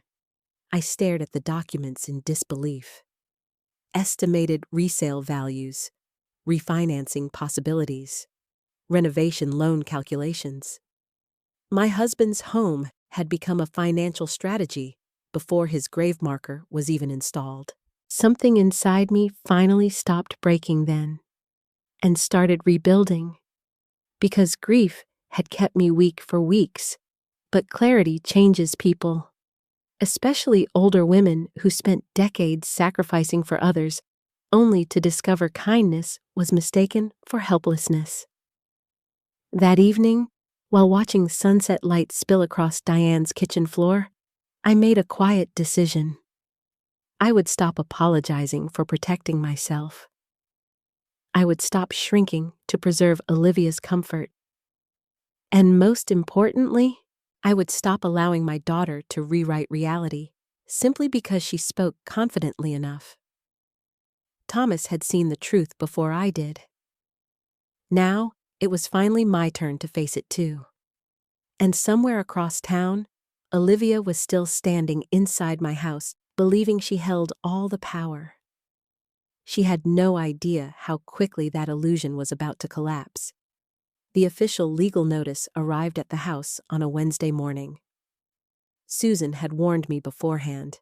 Once Olivia receives this, she said carefully over the phone, the situation will escalate emotionally. She was right. By noon, my phone exploded with missed calls. Olivia, Jason, Olivia again, then finally a voicemail. "Mom, what the hell is this?" Her voice sounded furious. Not confused, not hurt. Furious, as though I had betrayed her somehow. I listened to the voicemail twice while sitting at Diane's kitchen table. Then I deleted it. 10 minutes later, my phone rang again. This time, I answered. "What did you do?" Olivia demanded immediately. Her voice shook with rage. Not grief, not sadness, pure outrage. I stayed calm. I asked my attorney to clarify ownership rights. "Ownership rights," she snapped. "You had a lawyer send legal threats to your own daughter threats." Interesting word, because Olivia still refused to acknowledge what she had done first. I closed my eyes briefly before answering. "You threw me out of my home." That's not what happened. The speed of her denial stunned me. Even now, she needed to rewrite reality. "You told me to leave. You chose to leave." "No," I answered quietly. "You made it clear I no longer belonged there." Silence followed. Heavy. Dangerous. Then Olivia's tone shifted colder. "Susan says, my inheritance rights are suspended." There it was. Not "Mom, are you okay?" Not "I'm sorry things got this far." Inheritance. Always inheritance. I leaned back slowly in the chair. "Because of your actions. That's insane." "No," I replied softly. "It's legal." I heard Jason's voice faintly in the background. "What's she saying?" Olivia covered the phone briefly before returning. "You manipulated Thomas against us." The accusation hit me like ice water. Manipulated Thomas? The man who spent his life protecting everyone around him? I suddenly understood something terrifying. Olivia truly believed herself innocent. That level of entitlement had become part of her identity. "You think I planned this?" I asked quietly. "Well, somebody did." I almost laughed from disbelief. Because even now, after discovering she had no ownership rights after learning Thomas legally protected me, she still couldn't imagine the possibility that her own behavior caused this outcome. People like Olivia don't see consequences as reflections. They see them as attacks. "Thomas changed the trust because he was worried," I said carefully. Olivia's breathing sharpened instantly. Worried about what I didn't answer immediately. Because saying the truth aloud still hurt. Finally, I whispered, That you stopped loving people more than money. The silence afterward stretched painfully long. Then, Olivia exploded. You have no idea what Jason and I sacrificed.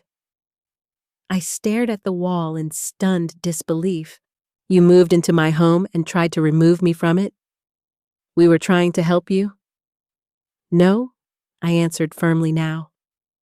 You were trying to replace me. That shut her up instantly. For several seconds, neither of us spoke. Then she whispered something that revealed more truth than she intended. You were never supposed to fight us like this. Fight us. Not disagree. Not misunderstand. Fight. Meaning she viewed the entire situation as ownership resistance, not family conflict. A legal obstacle. I suddenly felt exhausted beyond words. This should never have become a fight in the first place, I said quietly. Then I hung up. My hands trembled afterward, not from fear, from heartbreak, because every conversation with Olivia peeled away another layer of illusion I had spent years protecting. Diane walked into the kitchen moments later carrying groceries. That bad? I nodded slowly. She still thinks she's the victim. Diane sighed heavily. That's because people who build their identity around entitlement panic when boundaries appear. Boundaries. I was only beginning to understand that word at 67 years old.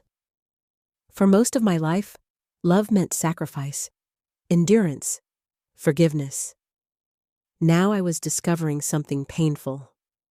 Without boundaries, love simply teaches selfish people how much they can take. Later that afternoon, Susan called requesting I come into the office again. There are developments, she said carefully. Her tone immediately made my stomach tighten. When I arrived, she looked calmer than before, but firmer. What happened? I asked. Susan slid several printed pages across the desk. Text messages, emails, voicemails, all from Olivia and Jason. My chest tightened immediately. He's threatening litigation, Susan explained, pointing toward Jason's messages. I scanned the page quickly. This is unlawful manipulation of estate expectations. Rebecca is emotionally unstable and being influenced. We may pursue legal remedies. Emotionally unstable. There it was. The oldest weapon in the world against older women. Make them seem irrational, fragile, confused. I looked up slowly. He's trying to paint me as incompetent. Susan nodded. Predictably. That word chilled me, meaning Susan had seen people like Jason before. Too many times. What happens now? Susan folded her hands carefully. Now we respond aggressively. Aggressively? The word startled me. I had spent so many years avoiding conflict that even hearing it felt uncomfortable. Susan seemed to notice. Rebecca, she said gently, you are not attacking your daughter. You are defending yourself. Another concept women of my generation were rarely taught. Susan continued. Jason and Olivia made several serious mistakes. She pointed toward another document. First, they attempted occupancy control without ownership rights. Another page? Second, they altered property access by changing locks. Another? Third, we have evidence of coercive pressure intended to remove you from lawful residency. Every sentence made the situation feel more real, more dangerous, and strangely, more freeing. Because for weeks, Olivia and Jason controlled the emotional narrative. They made me feel dramatic, confused, weak. Now reality itself stood on my side. Not emotion, fact. Susan slid one final page toward me. We're preparing a formal demand requiring them to cease all property activity immediately. I stared at the paper silently. What if Olivia hates me forever after this? Susan's expression softened instantly. Rebecca? Your daughter already chose greed over your emotional safety. Tears filled my eyes immediately. Not because Susan was cruel, because she was honest. And honesty hurts when it finally arrives, after years of denial. She's still my little girl, I whispered brokenly. Susan nodded slowly. I know, that almost destroyed me, because she didn't mock my love. She understood it. That evening, when I returned to Diane's house, I sat alone on the porch watching dusk settle over the neighborhood. For weeks, I had felt powerless, small, disposable. Now something was changing inside me. Not bitterness, strength. Slow, painful strength. The kind born only after illusions die. Around 7:30, my phone buzzed again. Jason. I nearly ignored it, then answered. His voice came sharp immediately. You're making a huge mistake. No, I replied calmly. Thomas already protected me from one. You think this is going to end well? I stared out into the darkening street. It already ended badly when you tried removing me from my own home. He exhaled angrily. You're destroying your relationship with your daughter. That sentence almost made me laugh. Because somehow, even now, they still acted as though I caused this destruction. Not the manipulation, not the greed, not the humiliation. Me. I didn't destroy anything, I answered quietly. I finally stopped pretending. Then I hung up, and for the first time since Thomas died, I no longer felt ashamed for defending myself. The meeting at Susan Miller's office took place on a rainy Monday morning. I remember because the weather felt strangely appropriate. Gray skies, cold wind, the kind of day where truth finally surfaces whether people are ready for it or not. Susan had prepared me carefully beforehand. Stay calm, she advised.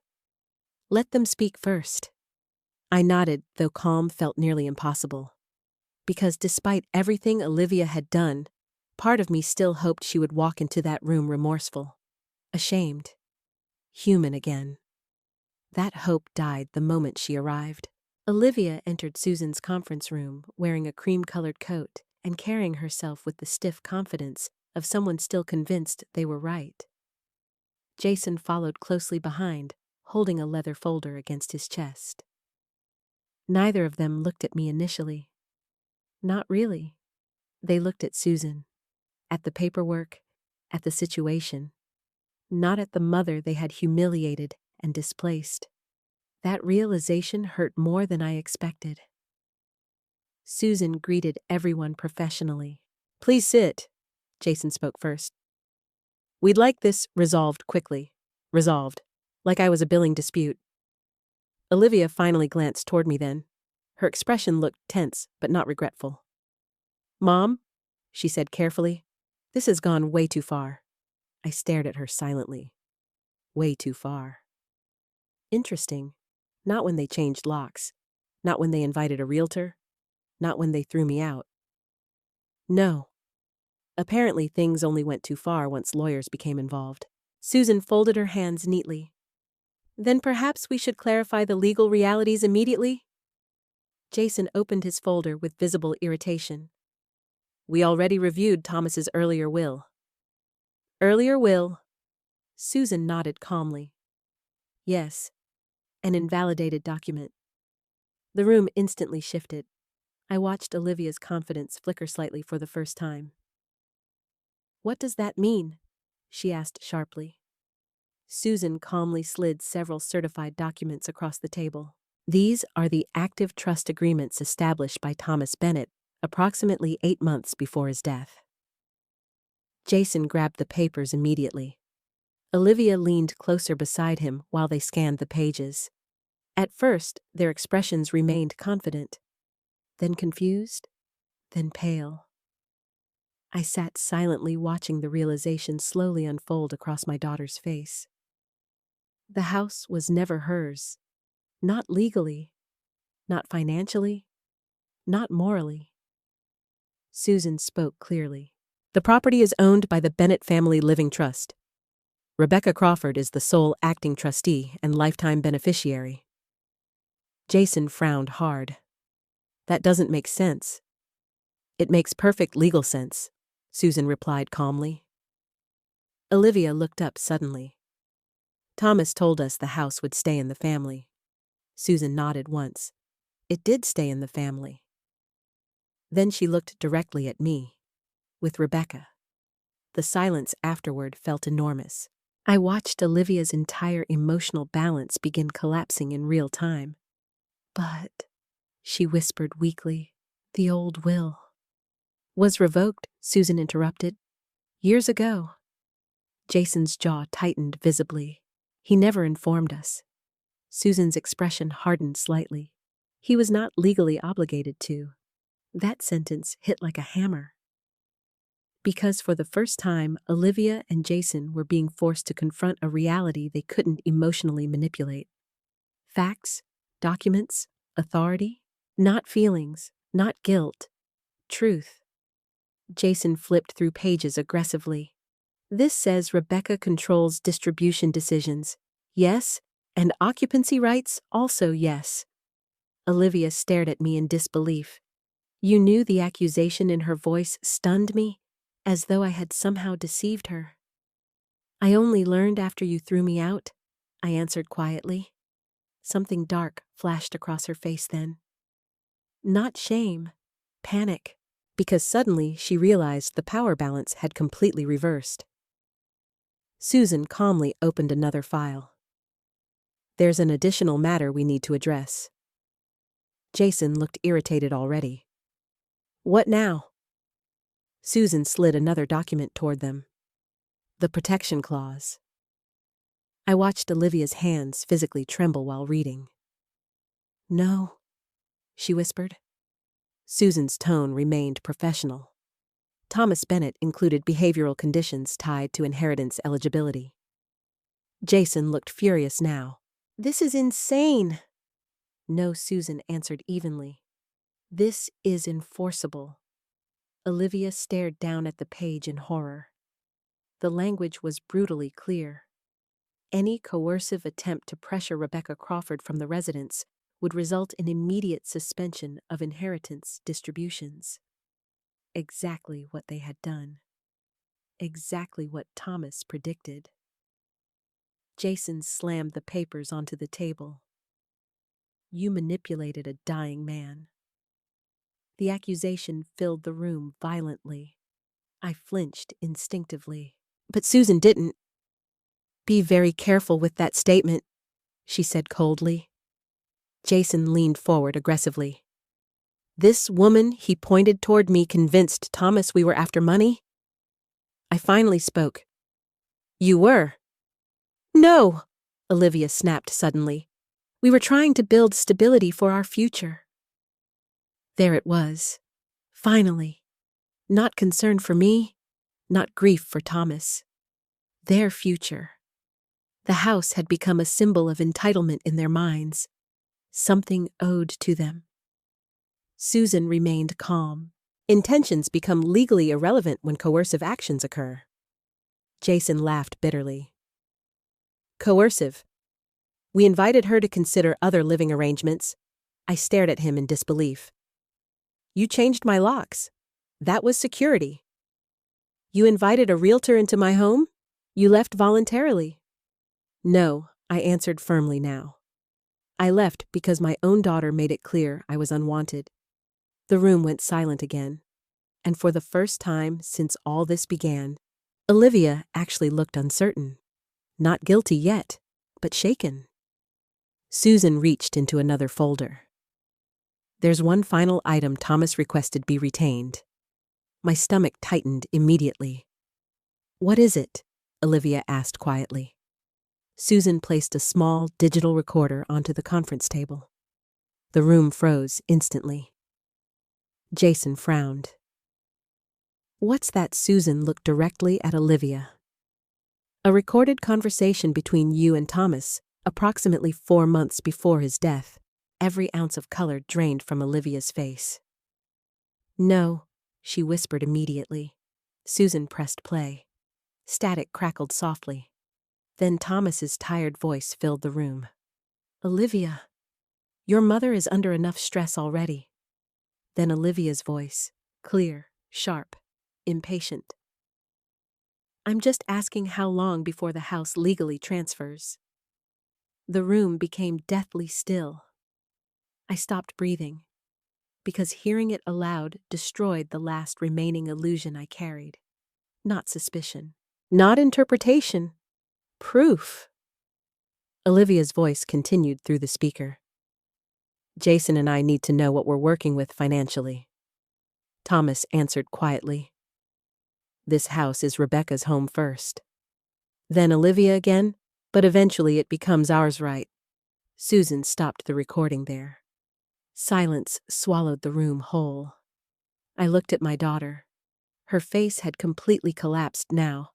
No anger, no confidence, only exposure. Jason spoke first. She was stressed. Susan didn't even react. She was planning, she answered flatly. I suddenly couldn't look at Olivia anymore, because the recording confirmed something too painful to fully absorb. While I was caring for Thomas through illness, my daughter was calculating timelines. I lowered my eyes toward the table, while grief crashed through me all over again. Not grief for Thomas this time. Grief for the daughter I thought I had raised. Olivia finally spoke softly. Mom? Her voice cracked slightly. I looked up slowly. For one tiny second, I saw something real inside her expression. Fear. Not of losing me, of losing everything. And somehow that hurt most of all. Susan closed the folder calmly. At this point, she said professionally, Rebecca Crawford possesses full legal authority over the property. Jason leaned back in his chair furiously. This isn't over. Susan's voice turned ice cold. Actually, legally speaking, it nearly is. Olivia looked at me desperately then. What happens now? The question hung heavily between us. For weeks I had imagined this moment. Imagined feeling victorious, powerful, satisfied. Instead, I just felt tired, deeply tired, because no legal victory could erase the truth. My daughter had revealed who she truly was long before this meeting. The paperwork simply confirmed it. I stared at Olivia for several long seconds before finally answering softly. Now you understand what Thomas was trying to protect me from. And for the first time since his death, I think she finally realized it too. After the meeting at Susan's office, I went home with Diane and sat in silence for nearly an hour. Not because I didn't know what to say, because there was too much to feel all at once. Grief, relief, shock, anger, and beneath all of it, a sadness so deep it felt physical. The recording kept replaying in my mind. How long before the house legally transfers, I had spent months remembering Thomas's final days through the lens of illness. Now I saw them differently. He wasn't just dying. He was protecting me while dying. That realization nearly broke me. Diane eventually sat beside me on the couch and squeezed my hand gently. You okay? No. But I nodded anyway, because sometimes older women learn to survive pain quietly. That night, I couldn't sleep. Around 2 a.m, I walked into Diane's kitchen and stood staring out the dark window while rain tapped softly against the glass.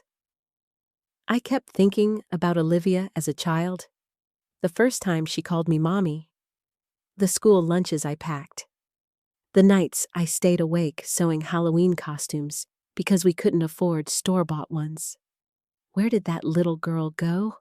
Or perhaps the more painful question was, had she always been capable of becoming this person? My phone buzzed suddenly on the counter. Olivia? I stared at the screen for a long moment before answering. Her voice sounded different immediately, smaller somehow. Mom? I waited silently, Then she whispered, "I didn't know Thomas recorded that conversation. Not, 'I'm sorry.' Not, 'I hurt you.' Just fear. Fear of exposure. Fear of consequences. I wasn't supposed to hear it either," I answered quietly. Silence followed. Then Olivia began crying softly. Real crying this time. Not dramatic. Not angry. Broken. For one dangerous moment, my maternal instincts surged forward automatically. Comfort her. Protect her. Fix this. That's what mothers do. Even after being wounded. Especially after being wounded. But then another memory surfaced. Her voice during that dinner party. "You've had your time here." And suddenly, I understood something important. Love without accountability destroys both people. Olivia finally spoke again. "Jason thinks Susan manipulated everything." I almost laughed bitterly. Jason seems to think everyone manipulates except him. That silence again. Then quietly, "He's angry." Of course he was. People like Jason always become angry when control disappears. Not ashamed. Angry. I leaned against the kitchen counter tiredly. "Are you, what, ashamed?" The question hung between us painfully. For several long seconds, Olivia said nothing. Then finally, "I don't know anymore." That answer hurt more than if she'd screamed. Because it sounded honest. Confused. Lost. "I never thought it would become this bad," she whispered. I closed my eyes. "It became bad the moment you stopped seeing me as your mother and started seeing me as an obstacle." Her breathing caught sharply. "I wasn't trying to hurt you." "Yes," I answered softly. "You were. Not physically, perhaps, but emotionally, absolutely." And somewhere deep down, she knew it too. The next afternoon, Susan called again. "There's another issue we need to discuss." My stomach tightened immediately. "What now?" "During financial discovery preparation, we uncovered communications suggesting Jason and Olivia were exploring assisted living placement options for you." I froze completely. What Susan sighed quietly. "There are emails." My knees nearly gave out beneath me. Assisted living. Not conversations. Not vague ideas. Actual planning. "I want to show you the documents personally," Susan said carefully. "Not over the phone." Diane drove me to the office again. I barely remember the car ride. My mind kept repeating the same sentence they were planning where to put me. Like I was furniture. Like my life could simply be relocated for convenience. Inside Susan's office, she handed me printed emails. I read them slowly while my hands shook. Affordable elder transition communities, memory care availability, property proximity benefits after transition. Transition. There was that word again. So polite. So sanitized. As though removing a grieving widow from her home was some compassionate process. Then I saw Jason's message. The sooner Rebecca adjusts, the easier property decisions become. Property decisions. Not family healing. Not emotional recovery. Property. I stopped reading. "I can't," I whispered. Susan gently took the papers back. "You don't have to continue." But I already understood enough. Olivia hadn't simply made selfish mistakes. She had actively participated in replacing my life. That realization changed something fundamental inside me. Until then, part of me still believed Jason was the primary influence. Now, I understood something much harder. My daughter made choices too. No one forced her to humiliate me. No one forced her to prioritize inheritance over compassion. Jason may have encouraged the greed, but Olivia opened the door to it willingly. Susan spoke softly. Thomas likely discovered some version of these plans. I stared blankly ahead. That's why he changed everything. Yes. A terrible grief settled over me then. Not just for myself, For Thomas. Because now I understood the loneliness he must have carried near the end. Watching Olivia slowly reveal herself. Watching me refuse to see it. Watching the family he loved begin fracturing while he was too sick to stop it emotionally. Tears slid quietly down my face. I failed him. Susan immediately shook her head. No, Rebecca. You loved your daughter. That doesn't excuse blindness. No, she answered gently, but it explains it. Later that evening, Olivia showed up unexpectedly at Diane's townhouse. When Diane opened the door and saw her standing there soaked from rain, she nearly closed it again. Please, Olivia whispered. I just want to talk to my mother. Diane looked toward me. I nodded slowly. Olivia stepped inside, looking smaller than I had ever seen her. No makeup, red eyes, shaking hands. For several seconds, neither of us spoke. Then finally she whispered, I didn't think Dad hated me. Dad, not Thomas. Dad. The word nearly shattered my heart. He didn't hate you, I answered quietly. Then why would he do this? Because he was trying to save me. But saying those words aloud felt too cruel. Instead, I asked softly, why did you do it? Olivia, tears filled her eyes instantly. We were struggling financially. Finally, truth, real truth. Not polished explanations, not practical planning. Fear, debt, pressure. Jason's business had lost money the previous year. Credit cards were maxed out. They believed the house represented stability, security, a future. I thought, Olivia cried softly. I thought eventually it would all belong to us anyway. Eventually. That word again. The tragedy wasn't merely greed. It was entitlement mixed with desperation, a poisonous combination. But I was still alive, I whispered. That sentence silenced her completely. Because there it was. The ugliest truth underneath everything. She had emotionally moved past me before I was even gone. Olivia covered her face, crying. I'm sorry, and for the first time, I believed she truly meant it. But some wounds arrived too late for apologies to erase. I sat there staring at my daughter, while grief settled quietly between us both. Not anger anymore, not victory, just sadness.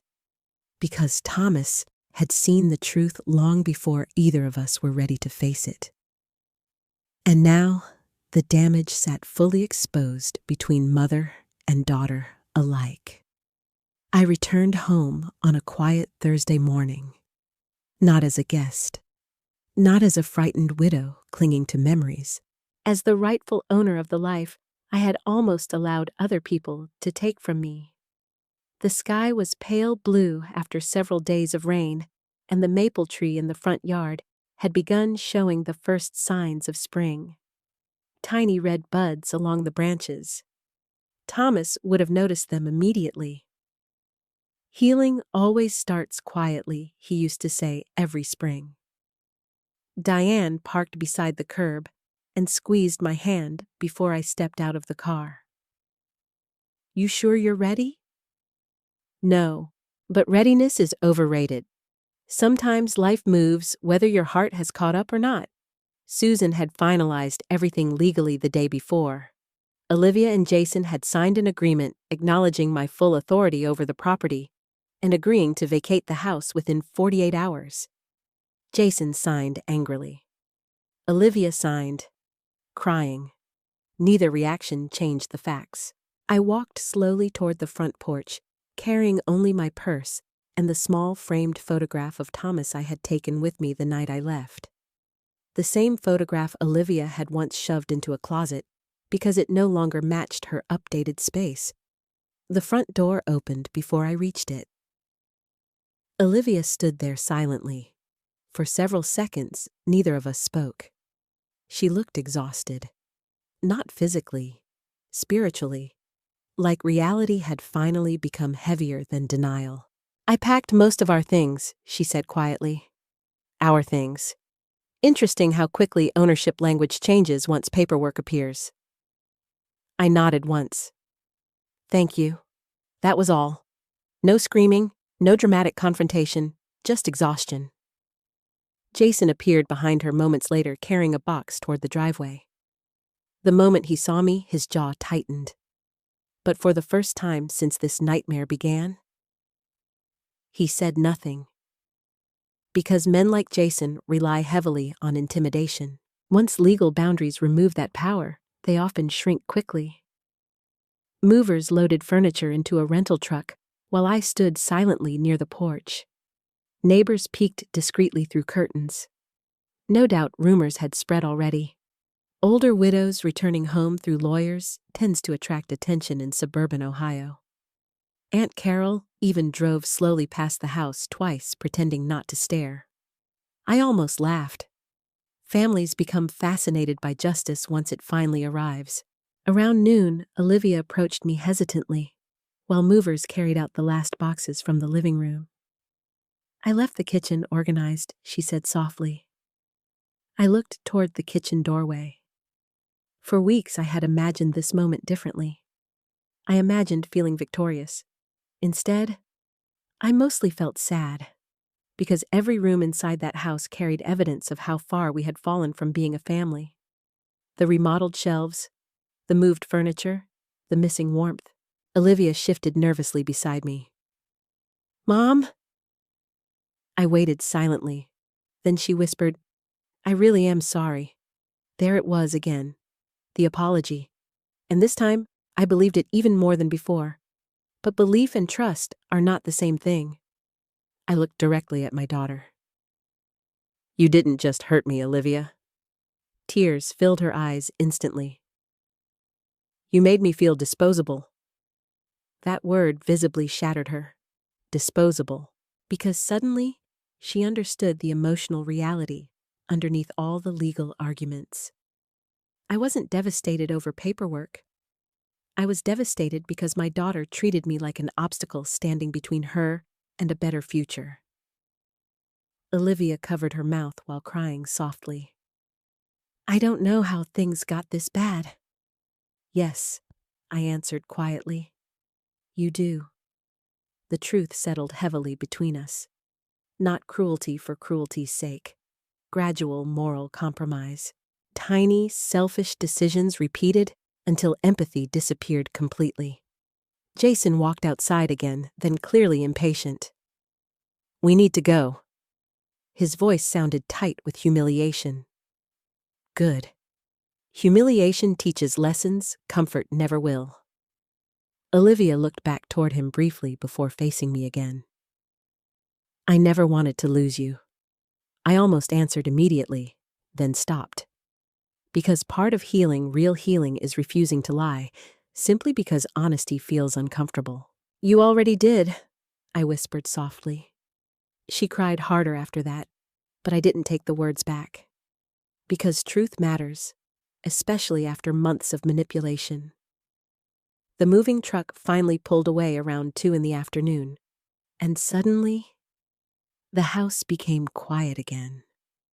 I stood alone in the driveway staring at it while spring wind moved softly through the trees. Home. My home. For several long moments, I couldn't make myself walk inside.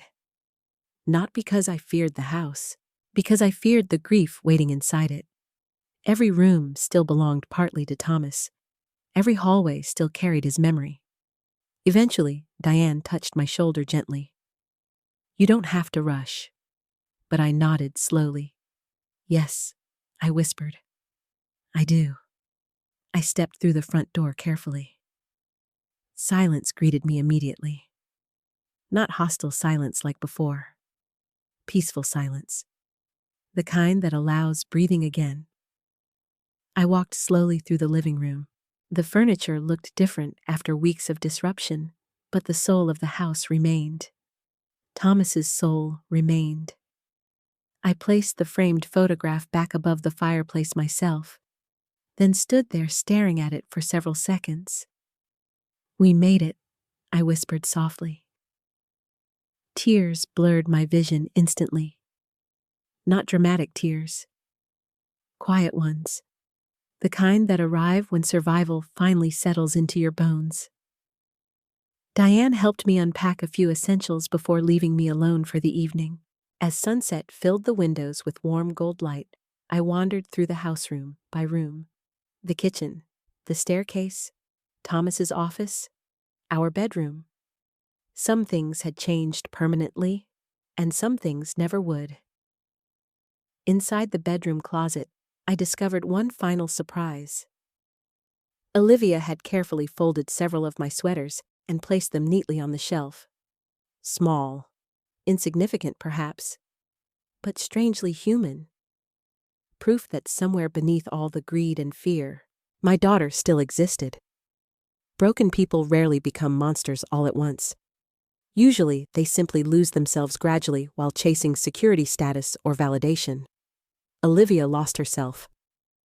Jason encouraged it, and I ignored the warning signs because mothers sometimes confuse unconditional love with emotional surrender.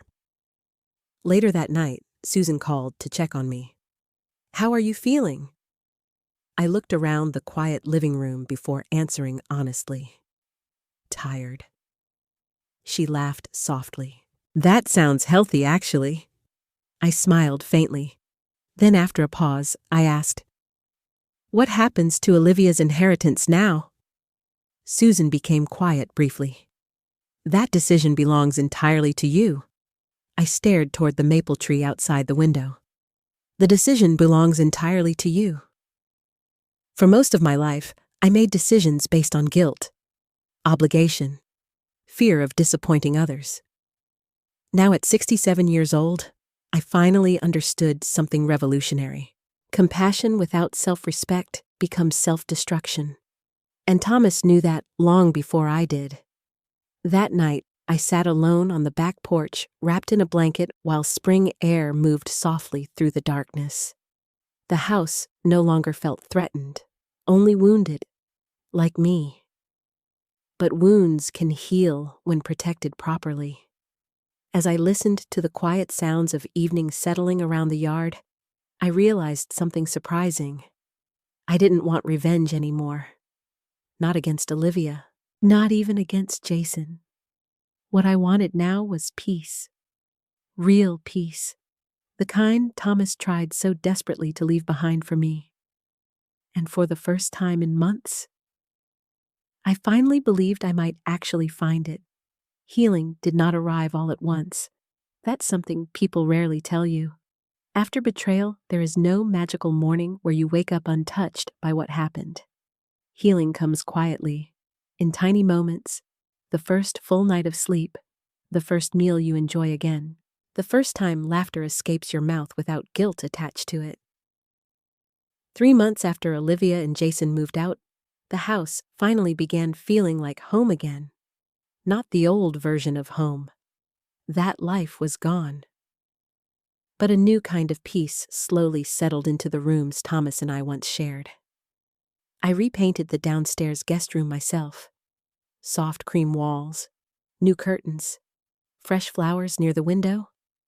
Not because the room needed changing, because I did. Diane stayed with me for several weeks that spring. We drank coffee on the porch every morning while birds gathered near the maple tree Thomas loved so much. "You look lighter," she told me one morning. I smiled faintly.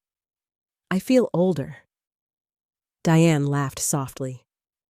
"No, you feel freer." At first, I hated hearing that word. Free, because freedom gained through heartbreak feels expensive, but over time, I understood what she meant. For decades, I had lived inside emotional obligations. Be patient. Be understanding. Don't upset anyone. Sacrifice more. Forgive faster. I spent so many years trying to preserve peace for other people that I never asked whether I was abandoning myself in the process. Now, for the first time in my life, I was learning the difference between kindness and surrender. And that lesson changed everything. I joined a women's group at church during the summer. Mostly widows, some divorced, some estranged from children. The first evening I attended, I expected polite conversations and casseroles. Instead, I found truth. Raw truth. One woman had been financially manipulated by her son. Another had been pressured into signing property documents she barely understood. Another hadn't spoken to her daughter in 4 years. Listening to them shook me deeply. Because suddenly, I realized something heartbreaking. There are countless older women quietly disappearing inside their own families, not through dramatic abuse, through gradual erasure. Their opinions dismissed, their sacrifices forgotten. Their homes treated like future assets instead of sacred spaces filled with memory and dignity. I began sharing my story slowly. At first, only pieces, then more. And every time I spoke honestly, another woman would whisper afterward, "That happened to me too." That realization changed my pain into purpose. One afternoon in early September, Susan Miller visited the house carrying several legal documents for final review. We sat together at the kitchen table while sunlight filled the room softly. "You've been thinking carefully about the trust revision," she said. I nodded. "Yes. Thomas's original trust left Olivia partial inheritance distributions after my death if certain conditions were restored. But after everything that happened, I couldn't leave things unchanged. Not out of revenge, out of wisdom. I don't want this house becoming another source of entitlement," I said quietly. Susan listened carefully. "So, what do you want instead?" I looked around the kitchen slowly. The cabinets Thomas built, the old clock above the stove, the maple tree visible through the window. Then I answered softly, "I want this house to protect women the way Thomas tried to protect me." Susan's eyes softened immediately. Together, we finalized the new trust structure. After my death, the home would be sold, and the proceeds used to create a small housing support fund for older women facing abandonment, financial manipulation, or housing insecurity caused by family members. Not millions of dollars. Not some grand foundation. Just something meaningful, something useful, something kind. Thomas would have liked that. A week later, I received a letter from Olivia. Handwritten. No lawyers, no excuses. Just a letter. I sat on the porch for nearly 20 minutes before opening it. "Mom, I know I don't deserve forgiveness right now. Maybe I never will. But I need you to know that I finally understand what I did. Not just legally, emotionally.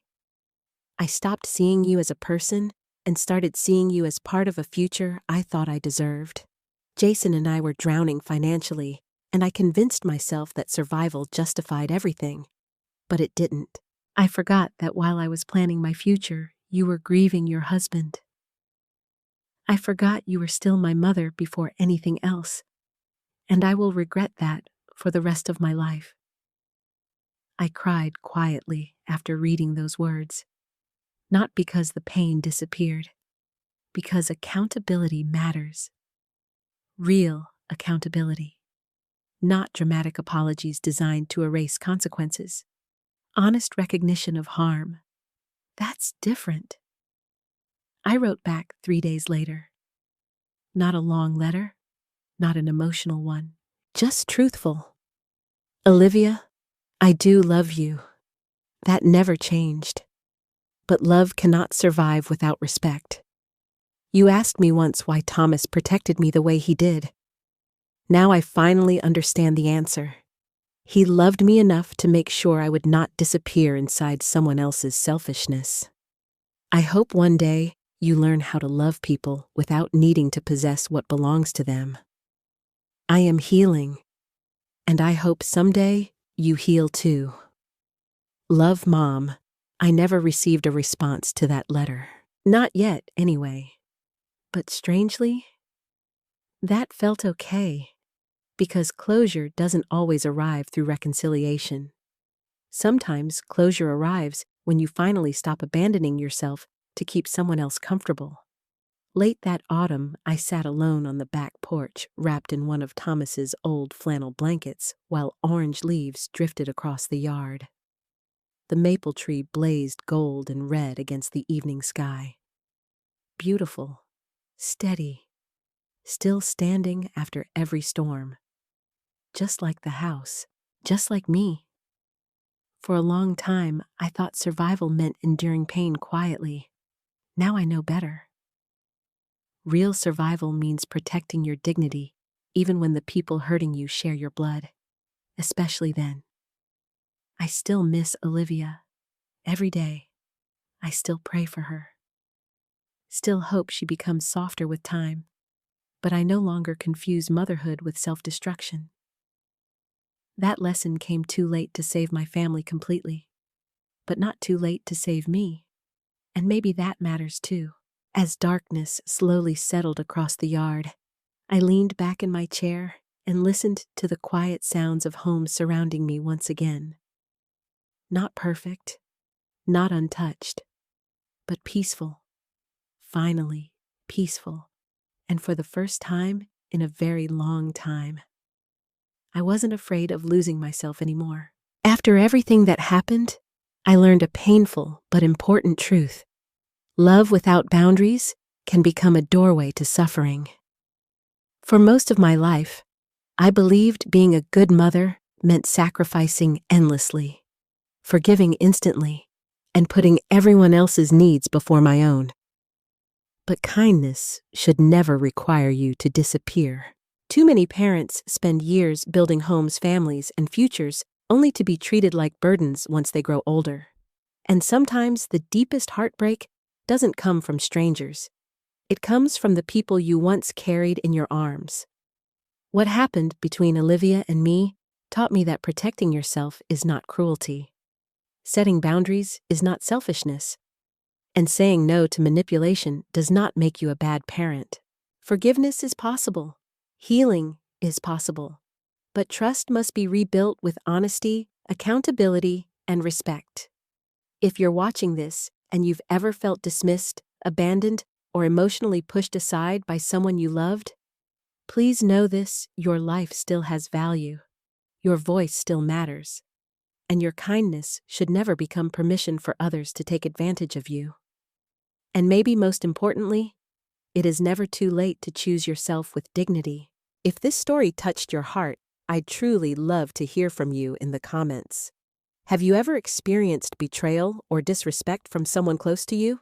How did you heal from it? And where are you watching from today? What time is it there right now? Please don't forget to like and subscribe if stories like this speak to you. Your support means more than you know, and I genuinely read every comment you leave.